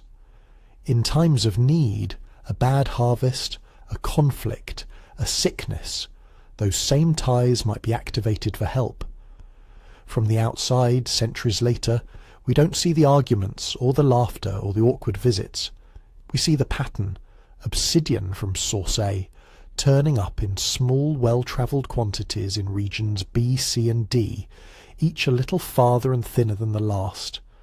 For this kind of system to work, there has to be something acting like infrastructure, even if no roads have been cut and no government is enforcing agreements. That something is trust. Trust and reputation are the invisible scaffolding of down-the-line exchange. If you give away a prize blade now, you have to believe that generosity will somehow return to you or your descendants. Not immediately, not as a simple repayment, but as part of a cycle of favours and recognition. Groups that reliably share in times of plenty, that host visitors without cheating them, that treat affines and guests with respect, slowly become known as good partners. Stories travel with the stone. Who was fair? Who was stingy? Who broke an agreement? In a world without writing, reputation is memory turned into social capital. It shapes who receives gifts, who gets invited to gatherings, who is warned about danger or told about a new source of useful stone. It also shapes who gets cut off. And this is where we encounter social boundaries. When archaeologists map obsidian sources and their distributions, they sometimes notice something odd. The distance decay pattern doesn't just fade smoothly into nothing. Instead, it may drop off sharply at a certain line on the landscape. On one side of a river or mountain range, obsidian from a particular volcano is common. Just beyond, in territory that is physically accessible, it's almost absent, even though people clearly lived there and used other stones. This suggests that exchange networks did not cover the map evenly. They were structured by cultural frontiers, zones where language, identity, ritual, or history made cooperation difficult. Perhaps two neighbouring groups had old hostilities. Perhaps myths warned against crossing a particular ridge. Maybe marriage rules, ritual obligations, or simple prejudice limited who could marry whom, and therefore who could reliably trade. From far away, we just see the outcome, a network that stops short of its geographical potential. Obsidian is a wonderful tracer of such connections, but it is also mute about motives. From the chemistry of the glass we can say, with reasonable confidence, that a piece found here came from a volcano there. By looking at abundance and artifact types, we can sketch the rough shape of a network, guess at whether exchange was frequent or rare, bulk or trickle. What we cannot see directly is why people moved it. Was a particular blade given as part of a courtship ritual, or as a peace offering after a fight? Did a village stockpile cause as security against future scarcity, or as a way of signalling prestige to neighbours? Was a distant piece of obsidian carried for its sharpness, its shine, its symbolic meaning, or simply because it was what a traveller happened to have in their pack? The stone alone does not answer these questions. Down-the-line exchange and the social glue that supports it leave a clear trace in distributions and distance patterns, but they do not write out their own story. To approach that, archaeologists have to combine the obsidian map with settlement patterns, burial customs, animal bones, plant remains, and comparisons with more recent societies. When all of that is brought together, a picture begins to emerge. A world where volcanic glass moved not just along paths of utility, but along paths of relationship. Where every sharp black flake in a distant village is a tiny fossil of trust, memory and boundary. In the next step we can set those invisible networks against the actual landscape, the mountains, rivers, and passes that guided feet and choices, and see how people in the Stone Age turned difficult terrain into the routes along which obsidian and obligations flowed. If you look at a modern map of Western Anatolia or the Northern Levant, it's easy to draw straight lines between obsidian sources and find spots. Your eye jumps from volcano to village, village to coast, coast to island. It's tempting to say, "Ah, there's the route." But nobody in the Paleolithic walked on maps. They walked in bodies, with sore feet and hungry stomachs, across actual ground. Ridges, ravines, muddy floodplains, thorny scrub, snow on passes, summer heat on bare rock. To understand the paths obsidian actually took, we have to translate those clean lines into lived geography. Start with the mountains. Anatolia is not a flat stage with a few scenic hills added. It's a tangle of folded ranges and high plateaus. Between the Black Sea coast and the Central Plateau, between the Aegean and the interior, There are belts of rock that can feel endless when you're moving on foot. Yet even the roughest mountains are rarely a uniform wall. There are passes, lower saddles between peaks, broad upland basins, long sloping valleys that gently climb instead of lunging straight up. In modern GIS software, archaeologists call these least-cost paths, not the shortest line, but the one that demands the least effort, the fewest calories, the gentlest slopes, the easiest river crossings. When you run a least-cost model between, say, an Obsidian source in central Cappadocia and a Neolithic village on the Aegean coast, the simulated path winds through a series of these natural corridors. It skirts the steepest ridges, follows high valleys, drops into major river systems whenever it can. That model is not a GPS track from the Stone Age. It's a hypothesis about what would have been reasonable, and yet when you lay the archaeological data over it, the actual distribution of chemically sourced obsidian, something interesting happens. The densest clusters of finds often sit along those modelled corridors, or just beside them, at spots that make intuitive sense, where two rivers meet, where a mountain pass opens onto a plain, where a plateau route finally reaches a lakeshore. Rivers are the second key. If mountains are the walls and thresholds of this landscape, rivers are its living roads. In western and central Anatolia, long river valleys, the Gediz, the Beukmenderes, the Sakarya, and farther east the Euphrates and its tributaries, carve broad bands of relatively easy terrain. Floodplains offer flat walking and predictable water. Nearby terraces provide slightly raised, dry ground for camps and later for villages. In the Obsidian record, these valleys light up. Pieces from central Anatolian sources occur not randomly, but in strings along these major drainage systems. Sites near river confluences, where one valley meets another, often show higher counts or a mix of obsidian types, hinting that they were natural crossroads where people from different directions converged. Coastlines offer a different kind of corridor. Along the Aegean, a narrow coastal strip broken by headlands and small bays ties Anatolia to the islands and beyond them to mainland Greece. In some periods, sea levels were lower than today. Shelves that are now underwater would have been exposed as low, rolling coastal plains. Islands would have been closer, some connected, others reachable by shorter crossings. A least-cost path model that ignores the sea will snake inland around the mountains. One that allows simple boats, short island hopping stages, and seasonal use of calm weather days produces a different set of plausible routes.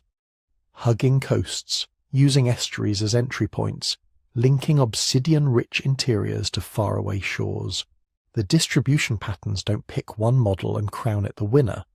Instead, they suggest that people used both strategies at different times. Some obsidian flows clearly follow inland river axes. Other flows appear in coastal Neolithic sites in ways that make more sense if at least part of the journey was by water, even if only modest local crossings. Beyond mountains, rivers and coasts, there is also the edge of the steppe. North of the Central Plateau, south of the Black Sea Mountains, and in parts of northern Syria and Mesopotamia, you get open, rolling country that is neither dense forest nor bare desert. In some climatic phases, this steppe margin would have been rich grazing ground, full of game and seasonal plants. For mobile hunter-gatherers and early herders, these open belts function like broad, flexible corridors. You don't have a single trail. You have a zone of movement, a general direction that can bend with resources and seasons. Obsidian from eastern Anatolian sources shows up along such margins, sometimes in very low densities, like a faint echo. That pattern fits down-the-line exchange happening inside a mobile world, where people aren't funneling through a single gorge or pass, but fanning out across a wide, semi-open band of land. Over millennia, none of these corridors stayed constant. Climate swings during the late Pleistocene and early Holocene, colder, drier phases, warmer, wetter ones, change the ease and appeal of different routes. A pass that is barely usable under deep snow might become attractive in a milder phase. A valley that offers reliable water and forage in a wet period might turn risky in a drought, pushing groups to higher ground or toward better watered coasts. Sea level changes had similar effects. At glacial maxima, more land was exposed, coastlines further out. Some straits narrowed, others remained formidable. As ice melted, low-lying coastal plains flooded, severing former land paths, turning peninsulas into islands, and changing where boats were required. When archaeologists find obsidian from a particular source at an island site, they have to ask, was this place always an island, or did people first reach it when it was part of a larger landmass, and only later see the sea rise around it? The answer can shift how we imagine the journey. A long trek over dry ground, or a mixed route combining walking and paddling. Climate does not only move water, it moves people. During colder, harsher episodes, groups may have clustered in refuges, well-watered valleys, sheltered coasts, spring-fed basins. These refuges become predictable meeting grounds. When conditions improve and people spread out again, those former refuges remain on the mental map as places where paths cross and old relationships can be renewed. This brings us to the meeting points. Obsidian doesn't just travel along lines, it pulls in nodes. River confluences are the most obvious. Two valleys mean two directions of origin and destination. Settle or camp at that junction, and you see more people, hear more languages, and handle more diverse objects. Lakeshores function similarly. A lake is a magnet for animals, plants, and humans. Its perimeter is a slow circular road. Sites on those shores, even when small, sometimes show a richer mix of materials. An obsidian blade from one source, a different stone from another, shells from yet elsewhere. Each object is a trace of someone arriving, staying a while, and leaving again. Seasonal camps add another layer of structure. Even highly mobile groups often return year after year to certain spots. A good salmon run, a predictable herd crossing, a sheltered basin with edible bulbs.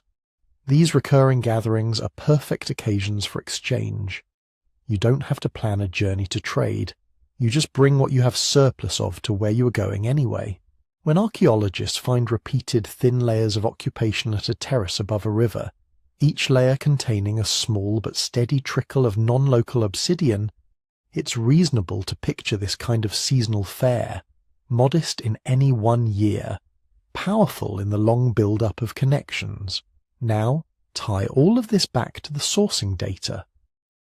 When you see obsidian from a central Anatolian volcano appearing in sites strung along a particular river valley, fading with distance but never jumping mountains that would be hard to cross, that reinforces the idea that rivers were favoured corridors. When you see a mix of obsidian types at a handful of inland nodes, perhaps a junction where material from eastern and central sources both show up, you can suspect a meeting point, a place where different routes intersected. When you notice that certain coastal sites have obsidian from far inland sources but very little from closer, alternative volcanoes separated by more rugged terrain, that asymmetry nudges you toward a picture of people preferring easy river-coast combinations over short, brutal mountain crossings. Least-cost path models, climate reconstructions, sea-level curves, and the fine-grained chemistry of volcanic glass all converge here, not to give us a single definitive itinerary, but to narrow the field of the plausible. They suggest that Stone Age people were not randomly wandering in any direction. They were reading the same landscape features we see today, the soft invites of valleys, the bottlenecks of passes, the steady pull of water, and weaving their social networks along those lines of least resistance. In that sense, the Obsidian map is not just a record of where stone ended up. It's a faint composite trace of how countless feet over thousands of years chose their way through a complicated world turning particular mountains, rivers and shores into the quiet highways of the Stone Age. And once you see those highways, you can begin to ask a deeper question. What did living along them, or off them, do to the societies that carried this glass? If we follow those quiet highways long enough, obsidian stops looking like just a raw material and starts looking like something else, a diagnostic tool for the kind of world people were living in before cities, before writing, before anyone thought to build a palace. Because obsidian is stubbornly specific, each piece we can chemically fingerprint tells us, in effect, I came from there and ended up here. Add enough of those points, and patterns emerge that are hard to explain without invoking regular structured interaction between groups. In other words, a networked world. You can see it in the way tool styles spread. In the early Holocene, for example, certain blade shapes and core preparation methods show up at sites hundreds of kilometers apart, all made from different local materials but following the same basic design logic. At one village the blades are obsidian, at another they're chert or flint, but the proportions, the angles, the ways they were snapped and retouched match closely. It's unlikely that this is coincidence or parallel invention over and over again. More plausible is that people were seeing each other's tools, handling them, and copying the techniques. A style originates somewhere, perhaps near a rich obsidian source, where specialists are experimenting with new ways to get long, thin blades out of a core. Then, through visits, marriages, shared hunts, or seasonal gatherings, the idea moves. It reaches communities that may never see the original volcano, but still carry the pattern in their heads and hands. Over time, this kind of copying builds what archaeologists sometimes call interaction spheres, broad regions where people share not just tools, but elements of ritual and daily practice. At some Neolithic sites in Anatolia and the Levant, house plans, burial customs, and even ways of decorating walls show family resemblances across long distances. When those same sites share obsidian from overlapping sources, the two lines of evidence reinforce each other. They suggest a world where contact was not a rare, once-in-a-lifetime event, but something that happened often enough to create shared expectations about how life should look. That doesn't mean these worlds were utopias of equality. Exotic materials almost always raise the question of status. Did obsidian belong to everyone, or was it concentrated in the hands of a few? The answer seems to vary by time and place, and the obsidian itself gives us some clues. In many early farming villages, obsidian is surprisingly common. Flakes and blades lie on house floors, in middens, around hearths. They're not tucked away only in special buildings or graves. In those contexts, it's hard to argue that obsidian was an exclusive prestige item. It was valued. People went to trouble to get it, but it may have been within reach of most households, at least in modest amounts. Even there, though, we sometimes see hints of hierarchy. A few houses might have more obsidian tools than others, or higher proportions of long, carefully made blades compared to simple flakes. Certain burials might include particularly fine obsidian pieces, while most graves have none. At some sites, very large blades or unusually glossy black pieces appear in ritual deposits rather than in everyday trash. None of this proves rigid class systems or kings. What it does suggest is that people were already using material differences to create and signal social differences, to mark certain occasions as special, certain roles as distinctive, certain individuals as noteworthy. Obsidian, because it was sharp, attractive, and traceably non-local, lent itself to that kind of symbolic work. Inequality in this world may have been shallow compared to later urban societies.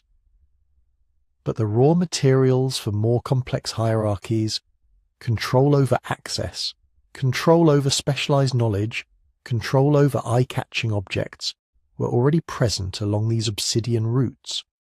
The same routes also tell us something about conflict and cooperation. moving goods over long distances is risky in any era. In a landscape without states, police, or formal treaties, every valley you cross contains potential allies and potential enemies. Yet the pattern of obsidian distribution, at least in many periods, looks more like a quilt than a set of hard frontiers. The same source can supply multiple regions. Different sources can overlap in a single area. There are not many clear, sharp lines where one obsidian sphere stops abruptly and another begins. This kind of overlap is easier to explain if groups were at minimum tolerating each other and often doing more than that. Exchange itself can be a form of diplomacy. If neighbouring communities meet seasonally to swap obsidian for animal products, pigments, shells or information, that meeting is also an opportunity to renew peace, settle disputes, arrange marriages, and feel out the mood of people who live beyond the next ridge. Some ethnographic parallels from hunter-gatherer and early farming societies in Africa, Australia and the Americas show that such exchanges can be heavily ritualized. You don't just hand over a bundle of stone, you dance, feast, tell stories, perform obligations. Refusing to trade can be a declaration of hostility. Continuing to trade, even lightly, can be a way of keeping a cautious peace. We cannot see dances or feasts in the archaeological record of Anatolia and the Near East. But we do see the outcome of repeated structured exchanges, steady trickles of obsidian moving along the same approximate lines for centuries. If warfare had been constant and all-consuming between neighbouring groups, it would be harder to maintain those flows across wide regions. That doesn't mean there was no violence. Arrowheads and spear points made of obsidian were not only tools, they were weapons. Some skeletal remains from the region show healed or fatal injuries from projectiles and blunt force. There must have been raids, feuds, and episodes of open conflict. The obsidian record simply suggests that, alongside conflict, there was also a strong incentive to maintain corridors of cooperation, narrow channels of trust, or at least predictable behaviour that allowed people to keep accessing valued materials and information. And that information is the last and perhaps most important thing obsidian hints at. Stone doesn't travel alone. A person making a journey from an obsidian-rich upland to a coastal village is not only carrying cores and blades, they are also carrying news about grazing, game movements, recent droughts or floods, births and deaths, rumours of sickness, stories of strange people far away. Marriage ties often follow exchange routes. We can sometimes see this indirectly through genetic studies, which show patterns of relatedness consistent with mates moving between communities. We can also infer it from how widely shared some cultural traits become. A woman or man who moves to a new group brings not only kin connections back home, but songs, recipes, child-rearing practices, maybe a preferred way to nap a blade or decorate a pot. Obsidian, because it is so easy to trace, gives us a skeleton for these otherwise invisible flows of information. Where we see especially dense or varied obsidian at a few sites, multiple sources represented in one place, it is reasonable to imagine those sites functioning as hubs not just of material exchange, but of story exchange. People from different valleys with different experiences of weather, game, and neighbours, meeting for a few crucial days or weeks a year, listening, learning, matching their mental maps against each other. Techniques travel the same way. You might learn a new way to prepare a hunting spear because a visitor shows you a hafted obsidian point that stays in better. You might see someone grind a blade in a way your community has never tried, producing an edge that works especially well on reeds or bone. You copy it. Next season, when your group meets others further along the route, they see the same thing and copy it from you. Over generations, such chains of demonstration and imitation can transform entire regions, all riding on the back of materials like obsidian that make these meetings worthwhile in the first place. When we pull back, what Obsidian shows us about pre-city society is not a world of isolated bands, each reinventing everything on their own, nor a world already dominated by centralized powers. Instead, it points to something in between, loosely connected networks of communities, bound together by repeated contact, mutual dependence, and shared styles that spread faster than people do. Inequalities were emerging, but they were still embedded in small-scale, face-to-face worlds. Conflict existed, but so did strong traditions of exchange and diplomacy. Information, like stone, moved incrementally along paths of least resistance, carried in the memories and relationships of people whose lives unfolded entirely without writing, markets, or states. Cities would later formalize and accelerate many of these same processes, but the Obsidian trails remind us that the deep architecture of connection, the habit of building networks out of paths, promises, and things that come from far away, was already in place long before anyone built a wall or crowned a king. Before we let Obsidian redraw the Stone Age map too confidently, it's worth slowing down and asking what else could be going on. Because not every piece of far-travelled stone is a smoking gun for human trade. One of the most common alternative explanations is also the most prosaic. Nature moved it. Volcanoes don't just erupt obsidian as neat collectible blocks. They shatter it. Rockfalls tumble it down slopes. Rivers can pick up small cobbles and carry them for some distance.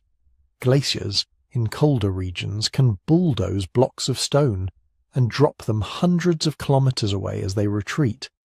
So when we find obsidian far from any known source, we have to ask, did people carry this?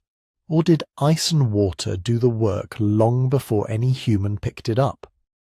In some areas, that question matters a lot.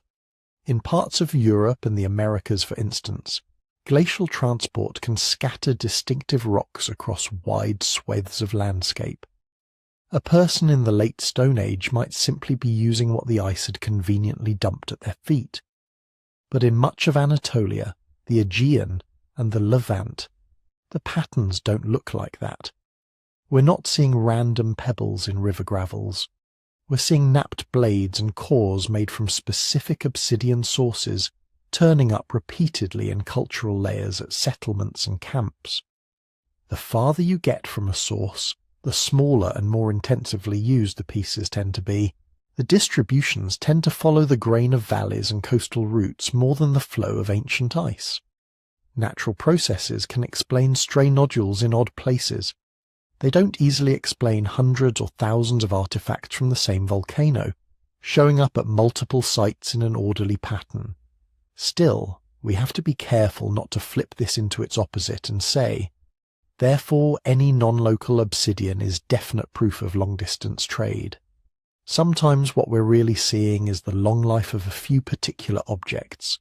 Stone doesn't wear out quickly. A good obsidian core, if managed carefully, can supply blades for years.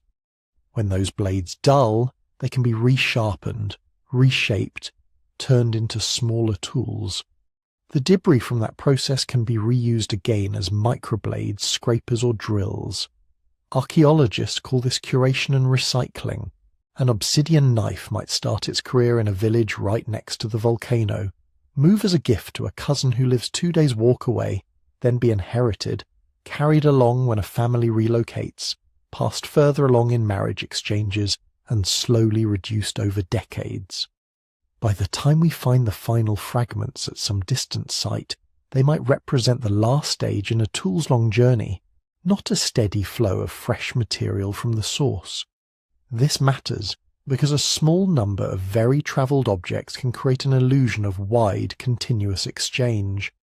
A single curated blade carried by one person who migrates a long way is not the same thing as a regular supply line. Site formation processes add another wrinkle.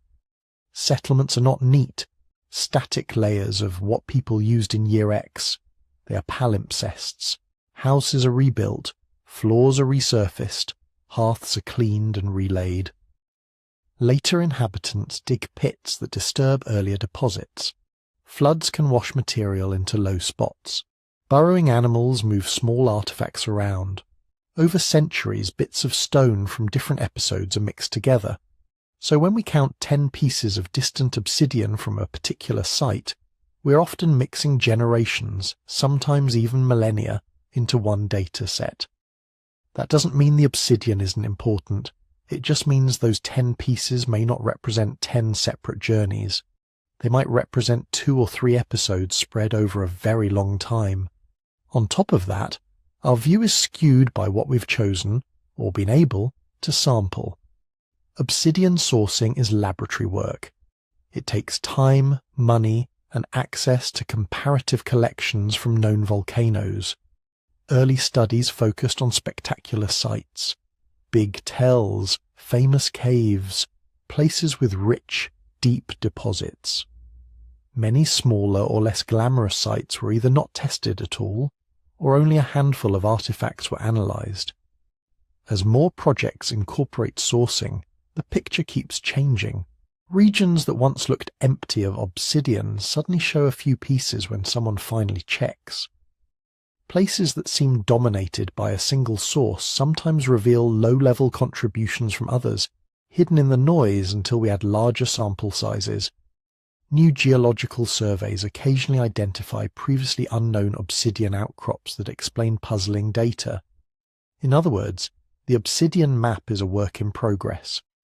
Lines we draw today between source and site may look overly simple, or even wrong, in a few decades. This is why archaeologists get uneasy when people talk about the obsidian trade route, as if there was a single continuous highway running from a volcano to the sea. Long-distance movement doesn't automatically mean a single organized chain. A piece of stone can travel 500 kilometers without any individual person walking more than 50. It can move stepwise. One group takes it to their seasonal meeting place, trades it onward. The next group carries it further in the course of their own yearly round. And so on. On the ground, this looks less like a caravan road, and more like a series of overlapping circles. Each community operates mostly within its own familiar radius, but those radii intersect. Objects, ideas, and people leak across the overlaps. When we see obsidian from central Anatolia turning up on an Aegean island, we can be confident it moved through multiple hands. What we can't say, at least not from the stone alone, is whether that movement was coordinated by specialists, overseen by powerful chiefs, or just the byproduct of routine visiting and gift-giving over generations. Several different social arrangements can produce the same archaeological pattern, a chain of small exchanges between egalitarian villages, occasional long forays by mobile hunter-gatherers, more directed journeys by professional traders attached to emerging elites. All of these could, in principle, move obsidian from the same source to the same distant destination. The distribution data often can't distinguish between them cleanly. We can narrow the options by combining obsidian sourcing with other evidence: settlement size, house differences, burial practices, dietary patterns, genetic studies. Sometimes these lines converge on a plausible story. Other times they remain stubbornly ambiguous. A cluster of sites might share obsidian from a single volcano and similar house plans, yet show no strong signs of hierarchy. Another cluster might show the same obsidian pattern, but with big, elaborate buildings and marked grave differences. The material flows look alike. The social worlds behind them may not. It helps, then, to hold two thoughts at once. Obsidian distributions are powerful clues that people were connected across long distances, both before and after farming. They let us trace the reach of networks that would otherwise be invisible. But they are not simple fingerprints of one kind of trade system, and they are rarely definitive by themselves. For any given path, a line from a central Anatolian source to a Levantine village, or from a Cappadocian volcano to a Cycladic island. There are usually several reasonable scenarios that could fit the data. The more we learn, the more those scenarios can be tested and refined, but they almost never collapse to a single, unquestionable answer. In a way, that's part of the fascination. The Obsidian trails invite us to imagine possible worlds, then force us to check those imaginings against small, sharp pieces of glass and the quiet chemistry inside them. They let us see that connection existed, while reminding us to be humble about exactly how it worked.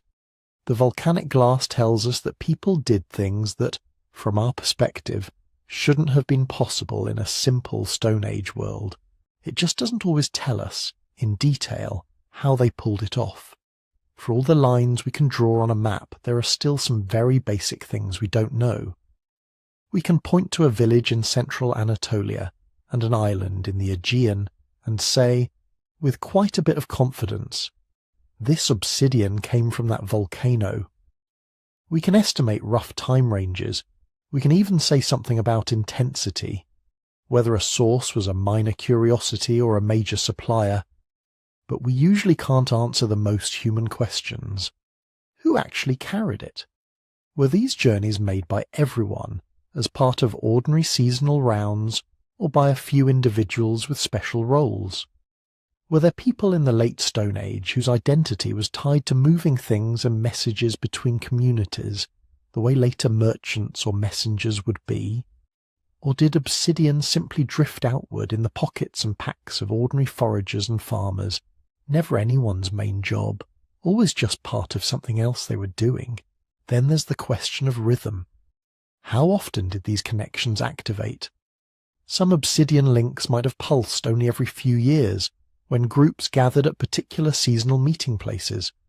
Others might have been part of annual visits between neighbouring valleys. A few might have been one-off events, a small band moving house permanently, carrying their favourite tools with them, leaving a single, faint trace that looks, to us, like part of a regular flow. And behind all of that sits the most elusive layer of all, the rules. We know from later small-scale societies that long-distance exchange is rarely a free-for-all. There are norms, taboos, expectations. Maybe obsidian was generally exchanged between affines, in-laws, as part of marriage alliances. Maybe certain sources were owned by particular lineages who controlled access as a way of maintaining prestige. Maybe there were restrictions on who could travel where or carry what or give what to whom. The stone itself doesn't tell us whether a blade was a casual trade, a solemn gift, a bride wealth payment, or the outcome of a tense negotiation after a conflict. Those social meanings are mostly invisible to us. They are the mysteries that sit behind every tiny black flake. Part of the problem is that the archaeological record is deeply biased toward what survives. We're building our picture from things that last: stone, bone, fired clay. But a lot of the infrastructure that would have supported obsidian movements simply rotted away. If people crossed stretches of open water in the Aegean, they almost certainly did it in boats. Those boats might have been dugout canoes, stitched plank vessels, or skin-covered frames. All of them would have been made from wood, fibre, hide, resin. None of them would last very long once abandoned. They would sink, burn, or decay, leaving at best a few ambiguous stains and post holes in shoreline sediments. The same goes for the camps that would have dotted the routes: hunters' shelters on high passes, temporary shore camps on the way to an island, stopover sites in river valleys. These might have been little more than brush windbreaks, light huts, or simple hearths on exposed rock. A few seasons of erosion or a later flood could erase almost every trace. If they sit beneath modern cities, dams, or deep alluvium, we may never see them at all. Whole regions are still lightly known. Survey work tends to follow modern roads, accessible landscapes, and politically stable areas. Mountain interiors, dense forests, intensively farmed plains, and some coastal zones remain under-investigated. It is very likely that key nodes in ancient exchange networks are still buried and unrecognized, because nobody has yet gone looking in the right place with the right tools. Even when we do find a site, we rarely excavate all of it. We open small windows, sample portions. The obsidian that turns up in those trenches is just a fraction of what once passed through, and yet alongside these gaps the tools for filling in the picture are improving. Every decade, sourcing databases get larger and more precise. More volcanoes are sampled in more detail. Tiny regional variants that once blurred together now separate cleanly under better instruments.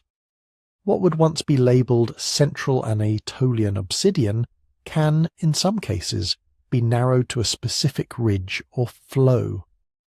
Analytical techniques are becoming more sensitive and less destructive. Portable XRF units can analyse artefacts in the field or in museum storerooms without cutting or polishing them, which means more pieces can be tested. Statistical methods for clustering and comparing compositions are more robust, letting archaeologists distinguish subtle patterns in mixed assemblages.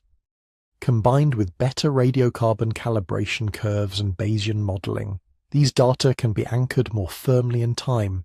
New excavations are also changing the story.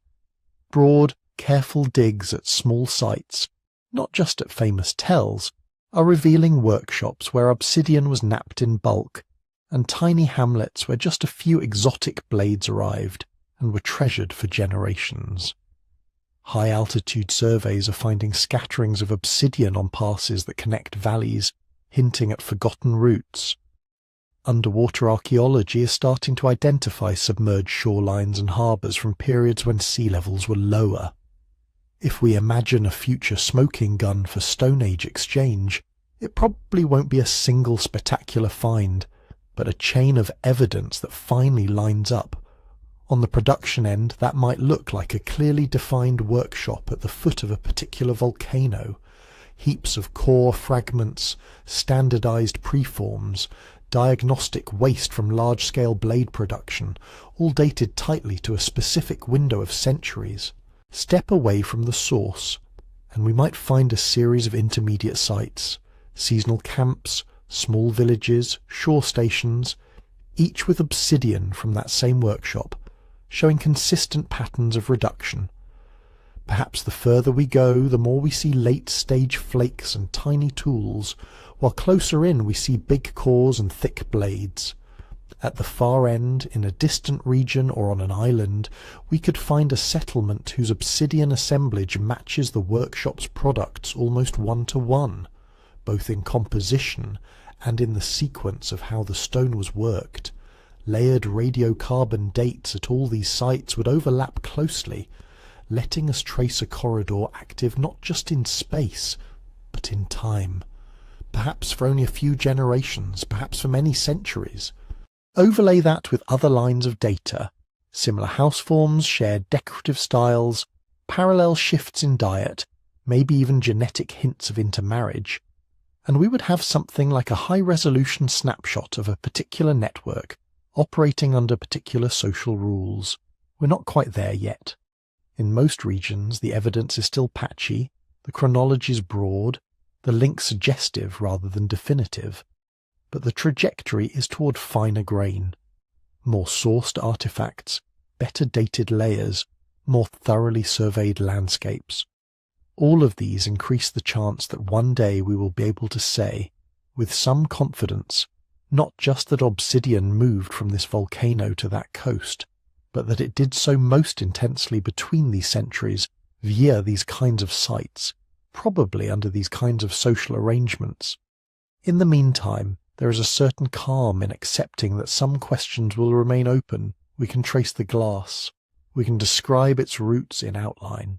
We can sketch the possibilities for who carried it, how often, and under what rules, without pretending to know more than the evidence allows. Before we follow those trails into the broader question of what all this says about Stone Age society as a whole, a quick note.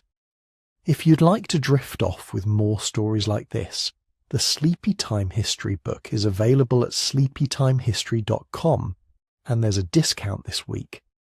It gathers episodes like this one into a quiet, slow unfolding journey through the past.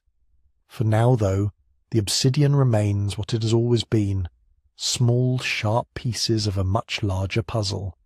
They tell us that distant communities were in contact, but they don't fully reveal what those relationships felt like from the inside.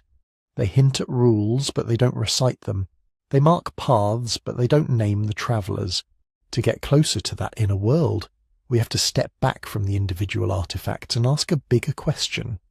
Taken together, what does all this glass say about the kind of world these people had built, long before cities, writing, or metal ever appeared? When we pull back and look at all the separate Obsidian stories together, a particular picture starts to come into focus.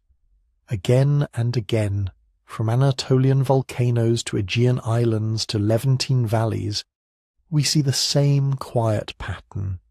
A stone that can be traced to a single patch of ground turning up far beyond the horizon of its home. That sourcing work is our anchor. These aren't vague guesses about probably from somewhere over there. They're compositional matches that point back to specific flows, specific domes, specific ridges, and when the same volcanic fingerprint appears at sites scattered across a landscape, sometimes separated by hundreds of kilometres, it tells us that, however people were living, they were not living in isolation. The mechanisms that made this possible don't need to be exotic. Some of the distance can be explained by mobility itself. Hunter-gatherer groups in the Paleolithic already moved tens or even hundreds of kilometres over the course of a year or two following water, animals and seasons. If a band visited an obsidian source as part of its annual round and then shifted its camp range a valley or two away the next decade, the stone could gradually drift outward just by people doing what they always did, carrying their tools with them. Beyond that, there is the slow, steady force of exchange chains. A core picked up near a volcano might be given, traded or inherited at the next valley over. There, it could be split, some pieces kept, others passed on.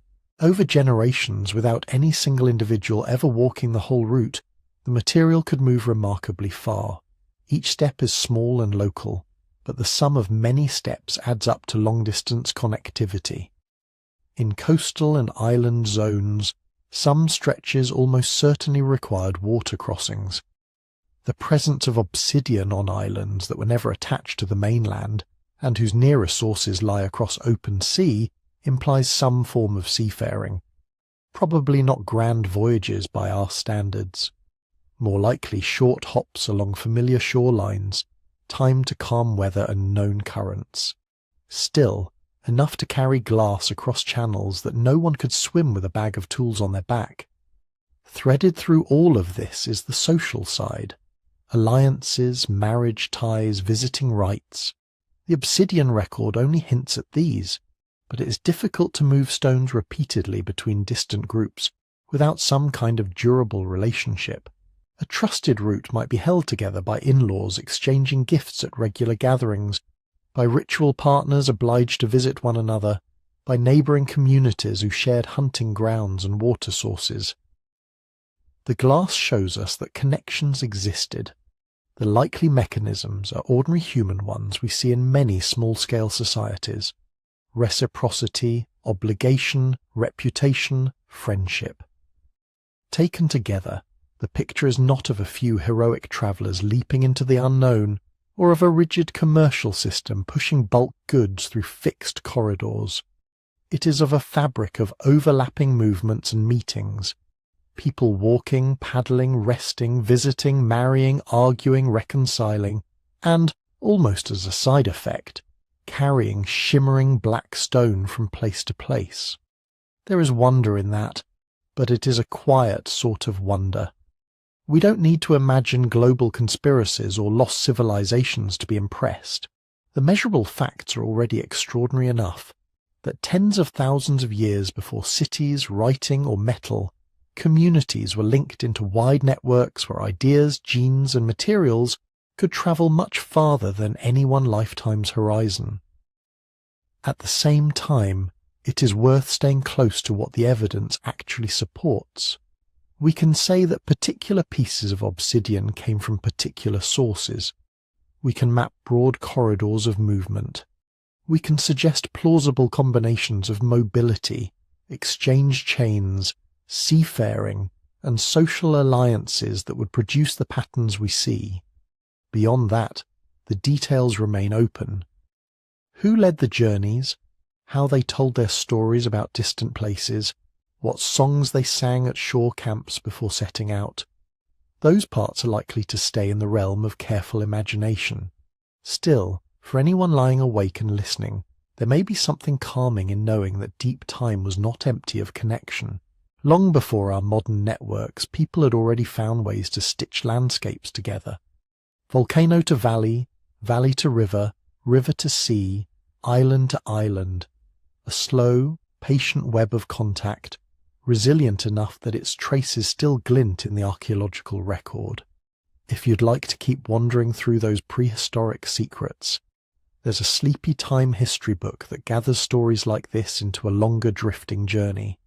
You can find it at sleepytimehistory.com, and, if you'd like, read a bit before you fall asleep. And if this episode has kept you company tonight, it helps a great deal if you gently tap like, subscribe to the channel for more quiet histories, and leave a comment telling us where in the world you're listening from. Somewhere far back in the Stone Age, a stranger once handed a piece of obsidian to another stranger and turned them into a neighbour. In a small way, by sharing these stories, we're still part of that same long thread of connection.